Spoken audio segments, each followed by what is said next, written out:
நல்ல தகப்பனே, எங்கள் சர்வ வல்லமை உள்ள ஆண்டவரே, இந்த அருமையான நேரத்திற்காக உமக்கு ஸ்தோத்திரம். கிருபையுள்ள கரத்தில் எங்களை தாழ்த்துகிறோம். தேவனாகிய கர்த்தர் இந்த 2 நாளும் இந்த 4வது செஷன் வரைக்கும் உம்முடைய கிருபை இரக்கம் தயவு எங்கள் கூட இருந்ததுக்காக ஸ்தோத்திரம். தேவ ஆவியானவர் இடைபடுகிறீங்க ஆண்டவரே, உம்முடைய வார்த்தைகளை அனுப்புகிறீங்கப்பா. தொடர்ந்து நாங்கள் உம்முடைய பாதப்படியில் இருக்க நீர் உம்முடைய வசனத்தை அனுப்ப ஜனங்களோடு கூட இடைபட கர்த்தர் கிருபை தருவீராக. மகிமையுள்ள கரத்தில் எங்களை தாழ்த்துகிறோம் எங்கள் ஆண்டவர் இயேசுவின் நாமத்தில் பிதாவே, அல்லேலூயா. சில காலமாக இந்த கடைசி காலத்தினுடைய அடையாளங்களை குறித்து பேசும்போது மிக முக்கியமாக சில காரியத்தை கர்த்தர் பேசினார். குறிப்பாக இதெல்லாம் 2008 கர்த்தர் எங்களோடு கூட இடைப்பட்டதான ஒரு காரியம். 2008 இதை சொல்லும் பொழுது அப்பொழுது அநேகர் இதை ஏற்றுக்கொள்ளவில்லை, எதிர்த்தார்கள். இப்போவும் எதிர்க்கிறார்கள், கொஞ்சம் பேர் எதிர்க்கிறார்கள். ஆமாம், ஆனால் அன்னைக்கு எதிர்த்தவர்கள் அநேகர் இப்பொழுது அதை ஏற்றுக்கொள்ளுகிறார்கள், புரிந்து கொள்ளுகிறார்கள். ஒரு சிலர் இன்றைக்குமே இப்போ உள்ளவங்க அதை ஏற்றுக்கொள்ளுகிறது இல்லை. ஒரு சிலர் இந்த செய்தியை முழுசாக கேட்காமையும் எதிர்க்கிறவங்க இருக்கிறாங்க. அதில் இந்த யூடியூப்பில் ஒரு 10 நிமிஷம் 5 நிமிஷம் வரும். முன்னாடி பேசுகிறதையும் பின்னாடி பேசுகிறதையும் பார்க்க மாட்டாங்க. அவங்க அந்த 5-10 நிமிஷத்தை கேட்டுட்டு இதென்ன இப்படி இருக்குது அப்படின்னு சொல்லுவாங்க. ஸோ அதனால் நாங்கள் இந்த செய்தியை எடுக்கும்பொழுது கொஞ்சம் விளக்கமாக சொல்லித்தான் எடுக்கிறோம். எடுக்கிற இடத்துலலாம் விளக்கமாக சொல்லித்தான் எடுக்கிறோம். ஆனாலும் கூட ஒரு சிலருக்கு அது புரிய மாட்டேங்குதா, இல்லை அவர்கள் ஏற்றுக்கொள்ள மனது இல்லையான்னு தெரியல. குறிப்பாக எதை பற்றி அப்படின்னு சொல்லி பார்த்தீங்கன்னு சொன்னால், இப்போ நீங்கள் ஒரு முதல் 15 நிமிஷம் இப்போ நம்ம ஒரு விளக்கத்தை பார்க்க போகிறோம். ஸோ அந்த விளக்கத்தை நல்லா கவனிங்க. வர ஒருவேளை யாராவது உங்ககிட்ட அதை பற்றி பேசும்போது நீங்களே அதுக்கு பதில் சொல்லலாம். நான் சொல்லணுன்ற அவசியமே இல்லை. நான் சொன்னது யூடியூப்பில் இருக்குது, உங்ககிட்ட கேட்குறவங்களுக்கு நீங்கள் சொல்லலாம். குறிப்பாக இந்த முத்திரைகளின் புஸ்தகம் அப்படின்னு ஒன்று இருக்குது. 6ஆம் அதிகாரத்தில் வெளிப்படுத்தின விசேஷத்தில் முத்திரைகளின் புஸ்தகம் அப்படின்னு ஒன்று இருக்கிறது. 5ஆம் அதிகாரத்தில் அந்த முத்திரைகளின் புஸ்தகத்தை ஆட்டுக்குட்டியானவர் வாங்கி உடைக்க கண்டேன் அப்படின்னு சொல்லப்பட்டிருக்கிறது.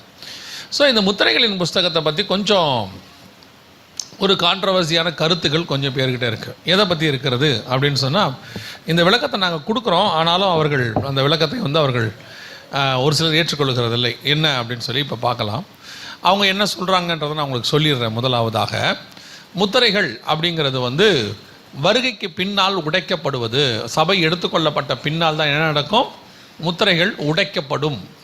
அது சபைக்கு அந்த உபத்திரவ காலத்தில், அதாவது முத்திரைகள் உடைக்கிற காலத்தில் சபை என்ன செய்யாது, இருக்காது அப்படிங்கிறது அவங்க சொல்கிறாங்க. இதை நான் சொல்கிறது 32 வருஷத்துக்கு முன்னாடி ஆண்டவர் ஏற்றுக்கொண்ட புதுதில் இதுதான் உபதேசமாக இருந்தது.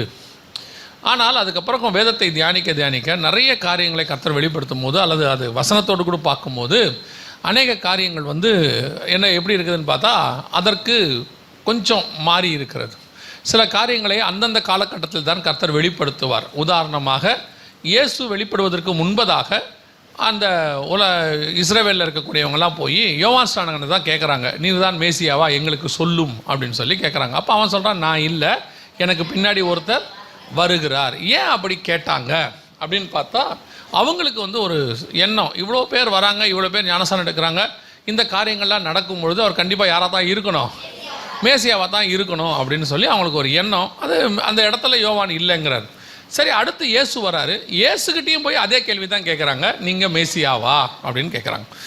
இப்போ இயேசு என்ன சொல்கிறாருன்னா, நான் உங்களுக்கு பல முறை சொன்னேன், நீங்கள் என் மந்தையின் ஆடுகளாக இராதபடியினாலே என்னை நீங்கள் ஏற்றுக்கொள்ளவில்லை அப்படிங்கிறார். மேசியா இல்லாதவன்கிட்ட மேசியாவான்னு போய் கேட்குறாங்க, மேசியா கிட்ட மேசியா இல்லையான்னு கேட்குறாங்க. அப்போ சொன்னால் அவங்க ஏற்றுக்கொள்ளவில்லை. இதுதான் அன்னைக்கு உள்ள காரியம். இன்றைக்கும் பல நேரங்களில் அதான் நடக்குது. இதுக்கு உங்களுக்கு சொல்கிறேன், அன்னைக்கு வருகை எப்போ சம்பவிக்கும் அப்படின்னு கேட்டால், அவங்க எதை அடிப்படையில் சொன்னாங்கன்னு கேட்டால், வெளிப்படுத்தின விசேஷத்தில் 4ஆம் அதிகாரம் 1-3 வசனங்களில் ஆண்டவர் யோவானை பார்த்து ஒரு காரியம் சொல்லுகிறார். இங்கே ஏறி வா, இவைகளுக்கு பின்பு சம்பவிப்பதை நான் உனக்கு காண்பிப்பேன் அப்படின்னு சொல்கிறார். யோவானை பார்த்து சொல்கிறார். இப்போது அது வரைக்கும் நமக்கு போதிச்சவங்க என்ன சொல்லிட்டாங்க, 3ஆம் அதிகாரத்தோடு கூட 7 சபையும் முடிவடைந்து விடுகிறது. ஸோ 4ஆம் அதிகாரத்தில் சபை காலம் முடிஞ்சிடுச்சு. இப்போ 4ஆம் அதிகாரத்தில் ஆண்டவர் என்ன சொல்கிறார், இங்கே ஏறி வான்னு சொல்கிறாரு. அப்படியானால் சபை 4ஆம் அதிகாரத்தில் என்ன செய்யுது, ஏறி போகுது அப்படின்னு சொல்கிறாங்க.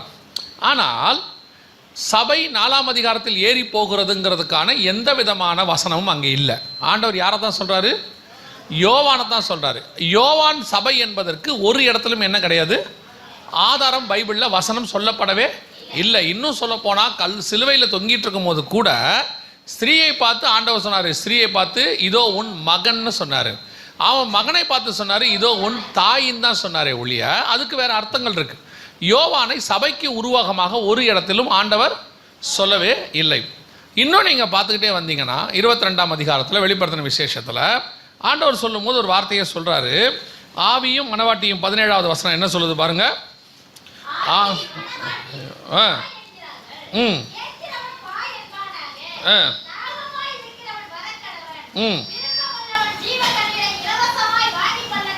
18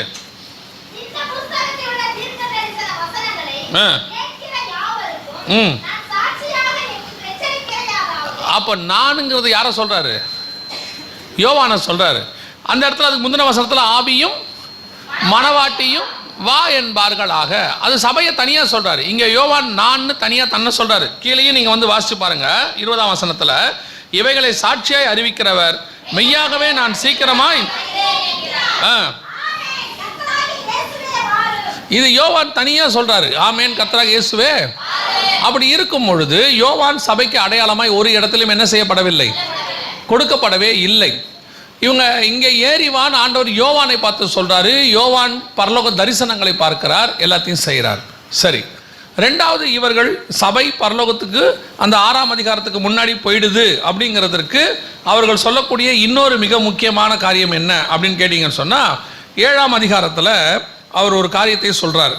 வெளிப்படுத்தின விசேஷம் 7ஆம் அதிகாரத்தில் இவர்கள் எங்கிருந்து வந்தார்கள் அப்படின்னு சொல்றதுக்கு 14வது வசனத்தில் ஆண்டவர் சொல்றாரு, ஆண்டவனே அது உமக்கே தெரியும் என்றேன். அப்பொழுது அவன் இவர்கள் மிகுந்த உபத்திரவத்திலிருந்து வந்தவர்கள் அப்படின்னு இருக்கு. மிகுந்த உபத்திரவத்திலிருந்து வந்தவர்கள் அப்படின்னு இருக்கு. அதோடைய அர்த்தம் என்ன அப்படின்னா, இவங்க என்ன சொல்லிட்டாங்க, அப்போ சபை உபத்திரவ காலத்துக்கு முன்னாடியே பரலோகத்துக்கு போயிருச்சு. இப்போ இந்த 7ஆம் அதிகாரத்தில் இருக்கிறவங்க எல்லாம் உபத்திரவ காலத்தில் உள்ள வந்தவங்க அப்படின்னு இருக்கு. அப்போ 6ஆம் அதிகாரத்தில் அந்திகிறிஸ்து ஆட்சி நடந்துச்சா, 7 வருஷம் நடந்துச்சா, முத்திரைகள் வந்துச்சா, முத்திரைகள் வந்து அந்த 666 முத்திரை வந்துச்சா, அப்புறம் கையிலும் நெத்திலையும் போட்டாங்கன்னா எதுவுமே இங்கே இல்லை. 6ஆம் அதிகாரத்தில் எதுவுமே இல்லை. மிகுந்த உபத்திரவம்னா அது 2வது 3 வருஷம், அதான் மிகுந்த உபத்திரவம்னு இருக்கு. அப்போ இவங்க இதெல்லாம் வச்சுக்கிட்டு சபை வந்து 4ஆம் அதிகாரத்திலேயே பரலோகத்துக்கு போயிருச்சு, 5ஆம் அதிகாரம் 6ஆம் அதிகாரம் 7ஆம் அதிகாரங்கிறது உபத்திரவ காலம், மகா உபத்திரவ காலம் அப்படிங்கிறாங்க. இதற்கான வேற எந்த ஒரு காரியமும் இங்கே வசனத்தில் என்ன செய்யல, சொல்லப்படவே இல்லை. அதற்கான எந்த ப்ரூஃபும் வசனத்தில் இல்லை. இப்போ நாம் என்ன பார்க்க போகிறோம் அப்படின்னு கேட்டிங்கன்னு சொன்னால், முத்திரைகள் என்பது வருகைக்கு முன்னால் உடைக்கப்பட வேண்டியது அப்படின்றதுக்கான விளக்கங்களை பார்க்க போகிறோம். பார்த்துட்டு அப்புறமா நாம் எந்த முத்திரையில் இருக்கிறோங்கிறத பார்க்க போகிறோம். முத்திரைகள் என்பது உபத்திரவத்துக்கு முன்பதாக, அதாவது சபை எடுத்துக்கொள்ளப்படுவதற்கு முன்பதாக உடைக்கப்பட வேண்டியதா அப்படின்னு கேட்டிங்கன்னு சொன்னால், மத்தேயு எழுதின சுவிசேஷத்தை திருப்பிக் கொள்ளுங்க. ஆண்டவர் அந்த மத்தேயு எழுதின சுவிசேஷத்தை 3 பங்காக பிரிச்சிருக்கிறார். 3 பங்காக பிரிக்கும் பொழுது அவர் சொல்லக்கூடியதான காரியங்களை கவனிங்க. 1 முதல் 8 வசனங்களை சொல்லிட்டு மத்தேயு எழுதின சுவிசேஷத்தை அவர் ஆண்டவர் சொல்லக்கூடிய ஒரு வார்த்தை என்ன அப்படின்னு கேட்டால், இவைகளெல்லாம் வேதனைகளுக்கு ஆரம்பம், அப்பொழுது உங்களை உபத்திரவங்களுக்கு ஒப்பு கொடுப்பார்கள். அப்போதான் உபத்திரவங்கள் ஆரம்பிக்குது. அடுத்து 14வது வசனத்தில், ராஜ்யத்தினுடைய இந்த சுவிசேஷம் பூலோகம் எங்கும் உள்ள சகல ஜாதிகளுக்கும் சாட்சியாய் பிரசங்கிக்கப்படும், அப்பொழுது முடிவு வரும் அப்படின்னு இருக்கு. இது 2வது பார்ட். 15வது வசனத்துல இருந்து இப்போ அந்திகிறிஸ்து உள்ள வரான், மேலும் பாலாக்கும் அருவருப்பை குறித்து தானியேல் தீர்க்கதரிசி சொல்லி இருக்கிறானே. அடுத்து 31வது வசனத்துல, வலுவாய் துணிக்கும் எக்காலத்தனத்தோடு அவர் தமது தூதர்களை அனுப்புவார், அவர்கள் அவரால் தெரிந்து கொள்ளப்பட்டவர்களை வானத்தின் ஒரு முனை கொண்டு மறுமுனை மட்டும் 4 திசைகளிலிருந்து கூட்டி. அப்போ வசனம் தெளிவாக இருக்கிறது. முதல்ல ஒரு பார்ட் இருக்கு, 2வது ஒரு பார்ட் இருக்கு, 3வது ஒரு பார்ட் இருக்கு. இந்த 8வது வசனம் வரைக்கும் உபத்திரவம் ஆரம்பிக்கிறதுக்கு முன்னாடி உள்ளது, வேதனைகளுக்கு ஆரம்பம், அதுக்கப்புறம் தான் ஆரம்பிக்கிறது. அப்போ இந்த 3 முதல் 8 வசனம் வரைக்கும் இருக்கிறது வேதனை ஆரம்பிக்கிறதுக்கு முன்னாடி உள்ளது. இது அப்படியே வச்சுக்கோங்க. இப்போ 6ஆம் அதிகாரத்தில் ஆண்டவர் முத்திரைகளை உடைக்கிறார். இந்த மத்திய 24 4வது வசனத்திலிருந்து 8வது வசனம் வரைக்கும் சொல்லப்பட்ட காரியம் எல்லாமே 6ஆம் அதிகாரத்தில் இருக்கு. 6 முத்திரைகள் என்ன இருக்கு. இங்க மொத்தம் 7 காரியங்களை ஆண்டவர் சொல்றாரு. இந்த 7 காரியங்களும் எங்க இருக்குது, 6ஆம் அதிகாரத்தில் இருக்கு. அது ஒரு பக்கம் இருக்கட்டும். 2வது நல்லா கவனிங்க. இப்போ சபை எப்பதான் பரலோகத்தில் இருக்குது, எந்த அதிகாரத்தில் இருக்குது, எந்த வசனத்தில் இருக்குது அப்படின்னு சொன்னா வாசிங்க. 7ஆம் அதிகாரம் வெளிப்படுத்தின விசேஷம் 9வது வசனத்தை வாசிங்க.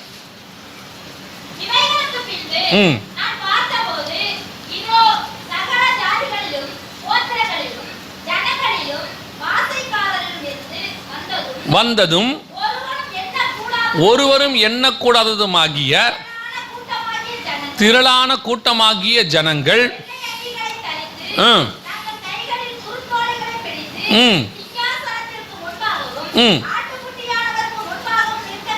இவங்க தான் சிங்காசனத்துக்கு முன்னாடி நிற்கிறாங்க.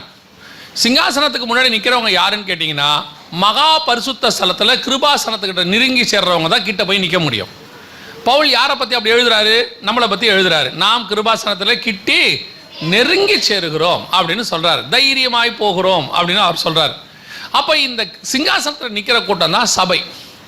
ஆனால் இந்த கூட்டம் 6ஆம் அதிகாரத்திலேயோ 5ஆம் அதிகாரத்திலேயோ 4ஆம் அதிகாரத்திலேயோ சிங்காசனத்தை யோவான் பார்க்கும்போது அங்கே இல்லை. முதல்ல இங்கே ஏறிவான்னு சொல்லி ஆண்டவர் சிங்காசனத்தை காட்டும் போது 3வது வசனத்திலேருந்து 4:3 நீங்கள் வாசிச்சு பாருங்க. இதோ ஒரு சிங்காசனத்தை கண்டேன், அதன் மேல் வஜ்ரக்கல்லுக்கு ஒப்பாக ஒருவர் வீற்றிருந்தார், பார்க்கறதுக்கு பதுமராகத்தை போல இருந்தார். அந்த சிங்காசனத்தை சுற்றி ஒரு வானவில் ஒரு வில் இருந்தது.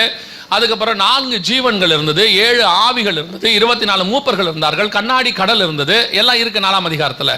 இவ்வளவும் சொல்லிட்டு கண்ணாடி கடலுக்கு பக்கத்தில் என்ன இருக்கு எல்லாமே எழுதியிருக்கிறார் ஆண்டவர். ஆனால் ஒரு இடத்துல கூட யோவான் இந்த கூட்டத்தை பார்த்ததாக சொல்லப்படவில்லை. சரி, அடுத்து 5ஆம் அதிகாரத்துக்கு வாங்க. 5ஆம் அதிகாரத்துக்கு போகும்போது அதே மாதிரி சிங்காசனத்தில் ஒருவர் வீற்றிருந்தார். அவர் கையில் இருந்து அந்த புத்தகத்தை யார் வாங்குவார்கள் என்றேன், அதில் வாங்குவதற்கு ஒருவரும் இல்லாதிருந்தது. நான் அழுதேன். அப்பொழுது தாவீதின் வேறுமானவர் ஆட்டுக்குட்டியானவர் அவைகளை வாங்க பாத்திரராக இருக்கிறார் என்று சொல்ல கண்டேன். இப்போவும் 4 ஜீவன்கள் இருக்கு, 24 மூப்பர் இருக்கு, சிங்காசனத்தில் ஒருத்தர் உட்கார்ந்து இருக்கிறாரு, ஆட்டுக்குட்டியானவர் இருக்கிறாரு. ஆனால் அந்த கூட்டம் இருந்துச்சு, நாங்கள் இல்லை. நல்லா புரியுதா உங்களுக்கு? இப்போ நான் 5ஆம் அதிகாரம் வரைக்கும் அந்த கூட்டம் யார் பார்க்கல? யோவான் பார்க்கல. 6ஆம் அதிகாரத்தில் ஒரு சம்பவம் நடக்குது. சம்பவம் நடந்த உடனே பர்டிகுலரா வசனம் சொல்லுது, சிங்காசனத்துக்கு பக்கத்தில் ஒரு கூட்டம் நின்றுச்சு.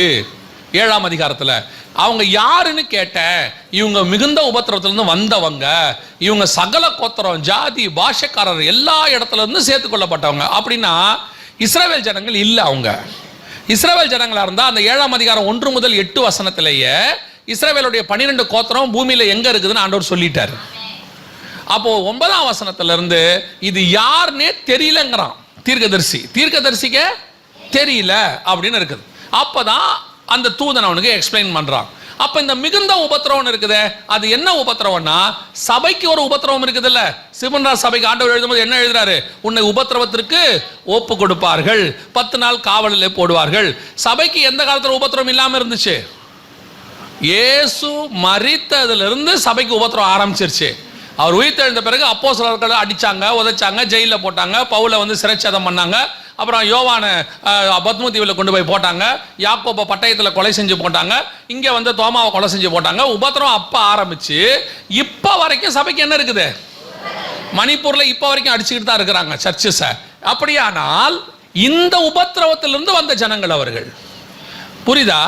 இப்போ இவங்க என்ன சொல்றாங்க அப்படின்னு கேட்டா, இந்த 6ஆம் அதிகாரத்தில் இந்த 7ஆம் அதிகாரத்தில் சிங்காசனத்துக்கு முன்னாடி நிற்கிற கிரௌடு யாருன்னு கேட்டால் பதிலே சொல்றது கிடையாது.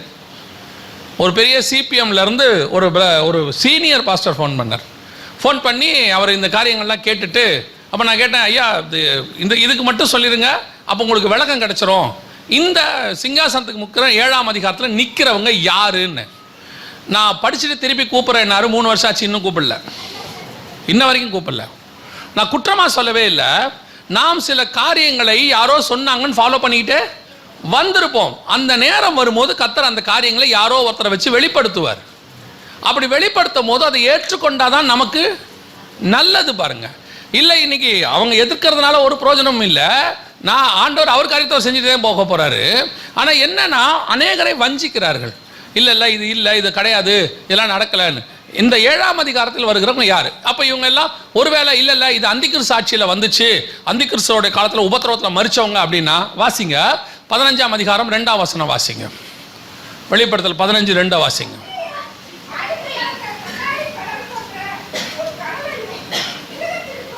மிருகத்திற்கும் அதன் சொரூபத்திற்கும் அதன் நாமத்தின் முத்திரைக்கும் இலக்கத்திற்கும் உள்ளாகாமல் ஜெயம் கொண்டவர்கள் அந்த கண்ணாடி கடல் அருகே நிற்க கண்டேன். இங்க இருக்காங்க பாருங்க, அந்தி கிறிஸ்துவை ஜெயிச்சவங்க இங்க இருக்கிறாங்க பாருங்க. இவங்க எங்க நிக்கிறாங்கன்னு வசனம் சொல்லுது, கண்ணாடி கடல் அருகே இருக்கு. ஆமா, 7ஆம் அதிகாரத்தில் நம்ம பார்த்தவங்க எங்க நின்னாங்க? சிங்காசனத்திற்கு பக்கத்துல இருக்கு. சிங்காசனத்துக்கு அடுத்தது தான் கண்ணாடி கடல். இவங்க கண்ணாடி கடல்கிட்ட நிற்கிறாங்க. எல்லா வசனம் தெளிவாக தான் இருக்கு. ஆனால் நீங்கள் உட்காந்து பேசி பாருங்க, என்ன தெரியுமா சொல்லுவாங்க? எல்லாம் சரிதாங்க, ஆனால் ஜனங்க ஏற்றுக்க மாட்டாங்கம்பாங்க. ஜனங்க ஏற்றுப்பாங்க. ஏற்றுக்காது போகிறது யார் தெரியுமா? மேலே உட்காந்துருக்கிற ஒரு ஆள், இந்த நடத்துகிற ஒரு ஆள், யாராவது ஒருத்தர் அவங்களுக்கு அதை ஏற்றுக்கொள்ள மனதாக இருக்காது. இப்போ இந்த 6ஆம் அதிகாரம் என்பது வருகைக்கு முன்பாக நடக்க வேண்டியதான மிக முக்கியமான சம்பவங்கள் நடந்துட்டு இருக்கு. 2012 நடக்குது. 2008 ஆண்டவர் இந்த காரியங்களை சொல்லும் பொழுது, அப்போ இதை சொல்லும் போது அப்பயும் இதே மாதிரி தான் எதிர்ப்பு வந்துச்சு. இல்லை முத்திரைகள் எல்லாம் உடைக்கப்படாது, வருகைக்கு பின்னாடி தான் உடைக்கப்படும் அப்படின்னு. அப்போ எனக்கே கொஞ்சம் துக்கமாயிருச்சு. இவ்வளோ சொல்கிறோம், இந்த இதே மாதிரி தான் அந்த கிறிஸ்மஸை பற்றி சொல்லும் போது ஆரம்பத்தில் பயங்கர எதிர்ப்பு, ஈஸ்டரை பற்றி சொல்லும் போது பயங்கர எதிர்ப்பு. இவங்களுக்கு என்னன்னா பாரம்பரியத்தில் ஊறிட்டாங்க ஒரு விஷயத்தில். சத்தியத்தை கேட்கும் போது ஏற்றுக்கொள்வதுக்கு என்ன வர மாட்டேங்குது? மனசு வர மாட்டேங்குது. நம்ம என்ன சொல்கிறோம்? சத்தியத்தை சொல்கிறோம். இல்லை நீங்கள் சொல்கிறது சத்தியம் இல்லை, தப்புன்னு சொன்னால் அப்போ எது சத்தியம்னா சொல்லணும்ல. சரி, நம்ம சொல்கிறது தப்புனே இருக்கட்டும், அப்போ எது சத்தியம் அதை சொல்லி கொடுங்க அப்படின்னா அதை விடுங்க. இத்தனை வருஷம் எதை ஃபாலோ பண்ணுமோ அதை ஃபாலோ பண்ணுவோம். இத்தனை வருஷம் ஆண்டவரை ஏற்றுக்கொள்றதுக்கு முன்னாடி எதை ஃபாலோ பண்ணோம், அப்படி அதுவே ஃபாலோ பண்ண முடியுமா? இப்போ இன்னைக்கு நிறைய பேர் அப்படிதான். அப்போ மாறிக்கிட்டோம்ல. இங்கே என்ன பிரச்சனைன்னு கேட்டிங்கன்னா, இயேசுவை ஏற்றுக்கொள்வதற்கு முன்பதாக இவர்களுக்குள் ஒரு மனப்பக்குவம் இருந்துச்சு. என்ன மனப்பக்குவம் இருந்துச்சு? நான் வழிபடுறது தவறு, இயேசு சொல்றது கரெக்டுன்னு அதை விட்டுட்டு இங்கே வந்தாங்க. ஆனால் இங்கே வந்த பிறகு அவங்களுக்கு அந்த மனப்பக்குவம் போயிருச்சு. இங்கே நடக்கிற தப்பு ஏதாவது இருக்கும் போது அதை விட்டுட்டு அந்த சரியானதை ஏற்றுக்கொள்ளக்கூடிய மனப்பக்குவம் இல்லை. அதுதான் இன்னைக்கு இங்கே இருக்கிறதுலே பெரிய பிரச்சனையாக இருக்குது. இப்போ 6ஆம் அதிகாரத்தில் நடக்கிற சம்பவங்கள் அத்தனையுமே 7ஆம் அதிகாரம் 9ஆம் வசனத்தில் தான் சபை பரலோகத்தில் இருக்கு. இவங்களை தான் கூட்டி சேர்த்தார். யார் என்ன ஏது எதுவுமே தெரியாது. ஆனால் உலகத்திலேருந்து எல்லா பக்கத்துலேருந்தும் வந்திருக்கிறாங்கன்னு சொல்லுது. இஸ்ரவேல் ஜனங்களாக இருந்தால் அவங்களை என்ன சொல்லியிருப்பார் தெரியுமா? இஸ்ரவேலிலிருந்து கூட்டி சேர்க்கப்பட்டவர்கள். சகல ஜனங்களிலிருந்து இஸ்ரவேலுக்கு கூட்டி சேர்க்கப்பட்டவங்க தான் இஸ்ரவேலர்கள். அவங்களுக்கு 12 கோத்திரம் தான். அந்த 12 கோத்திரம் பற்றி 7ஆம் அதிகாரம் 1 முதல் 8 வசனத்தில் சொல்லிட்டார். இது எந்த கோத்திரனே கிடையாது. சகல கோத்திரத்திலிருந்தும் ஜாதிகளிலும் பாஷக்காரர்களிலும் ஜனங்களிலும் இருந்து சேர்த்து கொள்ளப்பட்டதும் ஒருவரும் எண்ணக்கூடாதுமா. ஆனால் இஸ்ரவேலை பற்றி சொல்லும் போது 1,44,000 பேர்னு அங்கே சொல்றாரு 7ஆம் அதிகாரத்தில். வசனம் தெளிவாக இருக்குது. ஸோ உங்களுக்கு இங்கே நான் உங்களுக்கு என்ன சொல்ல வரோம் அப்படின்னு கேட்டிங்கன்னா, வசனத்தை ஆராய்ந்து பாருங்க, எது சரியோ அதை பிடிச்சி கொள்ளுங்க. ஆண்டவர் உங்களுக்கு சொல்லிக் கொடுப்பாரு, பரிசுத்த ஆவியானவர் உங்களுக்குள்ளே இருக்கிறாரு. அதை சொல்லும்போது உங்களுக்குள்ள இருக்க வேண்டிய ஒரே ஒரு விஷயம் என்னன்னா, இது வரைக்கும் நான் ஒரு வேளை ஃபாலோ பண்ணது தப்பாக இருந்தா இப்போ தேவன் எனக்கு சரியாக சொல்லி கொடுத்தா அதை நான் ஏற்றுக்கொள்ளுகிறேன்னு நீங்கள் ஒத்துக்கணும். அவ்வளோதான் ஆண்டவர் சொல்கிறத. நீங்கள் ஆராய்ந்து பாருங்க, வசனத்தில் ப்ரூஃப் இருக்கான்னு பாருங்க. கண்மூடித்தனமா இல்லைங்க இயேசு 25ஆம் தேதி தான் பிறந்தார். எப்படிப்பா சொல்கிற? எந்த வசனத்தில் இருக்கு? வசனத்தில் இல்லை, அதை விட்டுருங்க.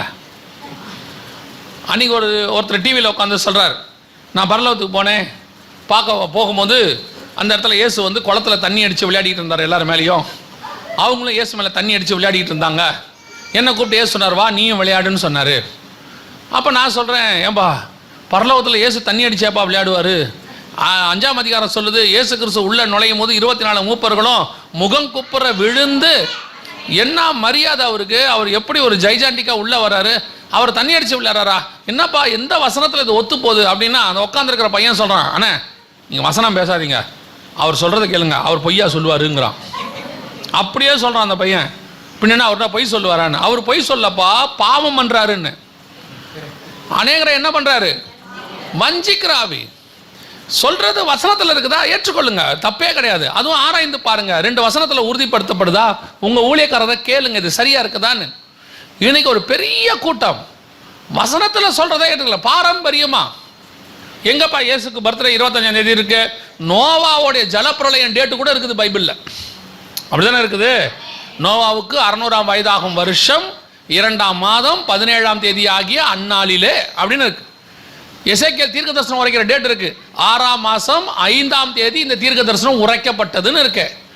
இவ்வளோ தெளிவாக எல்லாத்தையும் எழுதி கொடுக்குறாரு. இயேசுநாதர் பிறக்கிறாரு, உலகத்தையே மாற்ற போகுது. ஏன் அந்த டேட்டை கொடுக்கல? அவருக்கு நல்லா தெரியும், கொடுக்காத போதே இவ்வளோ சேட்டை பண்ணுறீங்களே நீங்கள், நான் கொடுத்தா எவ்வளவு சேட்டை பண்ணுவீங்க. ஒரு பொய்யான டேட்டை வச்சுக்கிட்டே உலகம் இவ்வளோ தூரம் ஆட்டமாக ஆடுது. அந்த டேட்டு மட்டும் தெரிஞ்சிருந்தா ஒருத்தர் எங்கிட்ட சொல்கிறாரு, என்றைக்கோ ஒரு நாள் பிறந்தாரா இல்லையா? அவர் என்ன கேட்குறாரு, என்றைக்கோ ஒரு நாள் இயேசுநாதர் பிறந்தாரா இல்லையா? அது 25 இருந்துட்டு போட்டோம் அப்படின்னார். நான் சொன்னேன், உங்கள் பையன் என்றைக்கோ ஒரு நாள் பிறந்துட்டான், அதை விட்டுருங்க, தீபாவளி அன்றைக்கி கொண்டாடிடுங்க. இது என்ன கான்செப்டே தெரில இன்னைக்கு. அதாவது செய்யறது தப்பு, அதை ஏற்றுக்கொள்வதற்கு என்ன வர மாட்டேங்குது, மனப்பக்கம் வர மாட்டேங்குது. அதுக்கு ஒரு ஆர்கியூமெண்ட். ஏன்னு கேட்டால் இவங்க அதில் ஊறிட்டாங்க பாரம்பரியத்தில். அந்த பாரம்பரியத்தில் ஊறினதுனால இவங்களுக்கு அதில் இருக்கக்கூடியதான கொஞ்சம் கொஞ்சம் நன்மைகள் இருக்குது. கேரல் ரவுண்ட்ஸ் போகலாம், வீடு வீடாக போய் சாப்பிட்லாம், அப்புறம் போயிட்டு ஸ்டார் கட்டி விட்டு தொங்க விடலாம், அதை பண்ணலாம். இதெல்லாம் பார்க்கறது கொஞ்சம் நல்லா இருக்கும், டெக்கரேட்டிவாக இருக்குதோ, சந்தோஷமாக இருக்குதோ. இந்நாள் இடம் அந்த சந்தோஷத்தை கெடுத்துடுறா அப்படின்னு அவங்க நினச்சிக்கிறாங்க. நான் என்ன சொல்கிறேன், நீங்கள் வருஷத்துக்கு ஒரு நாள் தான் கிறிஸ்மஸ் கொண்டாடுறீங்க, நான் டெய்லி கொண்டாடிட்டு இருக்கிறேன். உங்களுக்கு வருஷத்துக்கு ஒரு நாள் தான் பிரியாணி, வருஷத்துக்கு ஒரு நாள் தான் புது சட்டை. எனக்கு ஆண்டவர் டெய்லி தான் கொடுத்துட்ருக்கிறாரு, டெய்லி தான் பிரியாணி திங்கிறோம். எங்கே நமக்கு தேவைப்படுற அன்றைக்கெலாம் நினச்சா ஆண்டவர் கொடுக்குறாரு. என்னை பொறுத்த வரைக்கும் கிறிஸ்து என்னைக்கோ பிறந்தார், கிறிஸ்து மரித்தார், இப்போ கிறிஸ்து உயிரோடு கூட இருக்கிறார். உயிர்த்தெழுந்த கிறிஸ்துவின் வல்லமைக்காக தான் பவுல் போராடுறாரு ஒழிய கிறிஸ்து பிறந்த டேட்டுக்காக போராடல எந்த இடத்துலையும். அவர் சொல்றார், அவர் அறிகிற அறிவின் மேன்மைக்காகவும் உயிர்த்தெழுந்த வல்லமைக்காகவும் தான் எல்லாவற்றையும் நஷ்டமும் குப்பையும் என்று விட்டார்னு பிலிப்பியர் எழுதுது.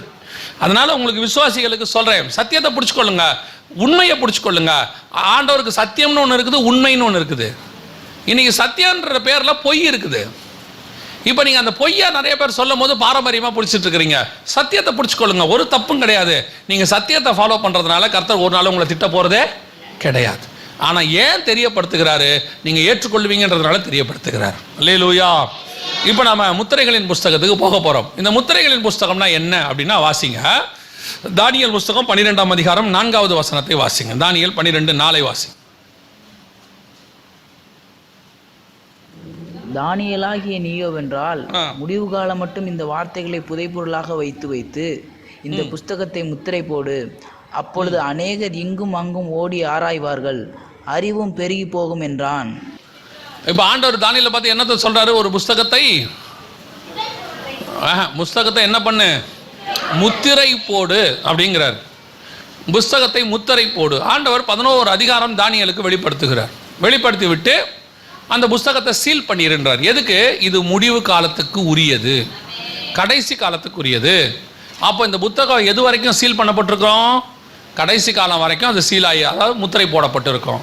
அப்போ அந்த புஸ்தகம் முத்திரை உடைக்கப்படுதுன்னா அது என்ன காலம்னு அர்த்தம், கடைசி காலம்னு அர்த்தம். 6ஆம் அதிகாரம் வெளிப்படுத்தின விசேஷம் 1ஆம் வசனத்தை வாசிங்க. அப்போ 6ஆம் அதிகாரத்தில் என்ன வந்துருச்சு, கடைசி காலம் வந்துருச்சுன்னு அர்த்தம். புரியுதா? தெளிவா இருக்கு வசனத்துல. 12:4 முடிவு காலம் மட்டும் இதை முத்திரை போடுங்கிறாரு. அப்போ முத்திரை உடைக்கப்பட்டுச்சுன்னா அது என்ன காலம்? 6ஆம் அதிகாரத்தில் முத்திரையை என்ன செய்யறாரு, உடைங்கிறார். இப்போ கொஞ்சம் பேர் என்ன சொல்றாங்கன்னா, என்னமோ கடைசி காலங்கிற உபதேசத்தையே நம்ம தான் புதுசாக கொண்டாந்த மாதிரி. என்ன எம்டி ஜெகன் கடைசி காலங்கிறாரு, கடைசி காலங்கிறாரு, அதெல்லாம் கடைசி காலம். கடைசி காலம் நான் மட்டுமா சொல்றேன். வாசிங்களேன் ஆதியாகமத்தின் புஸ்தகம் 49ஆம் அதிகாரம் 1ஆம் வசனம் வாசிங்களேன். 1-2 வசனம்.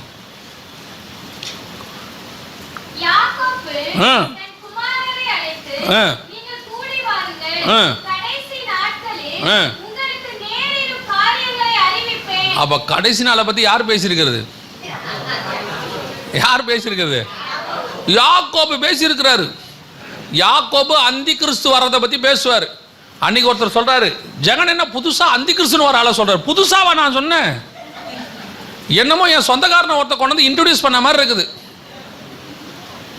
அங்க அந்தி கிறிஸ்து வர்றதை பத்தி அவர் அங்க பேசுவார். தான் கோத்திரத்தை பத்தி பேசும்போது, தான் வழியில் கிடக்கும் சர்ப்பம், குதிரையின் மேல் ஏறி இருக்கிறவர் மல்லாக்க விழும்படி அவர் குதிங்காலை கடிப்பான்னு இருக்கு. அந்தி கிறிஸ்து வர்றதை பத்தி அங்க எழுதுறாரு அவரு. சரி, அவர் எழுதினாரா? அவர் மட்டும்தான் எழுதினாரா? 1 யோவான் 2ஆம் அதிகாரம் 18ஆம் வசனம் வாசிங்க. 1 யோவான் 2:18.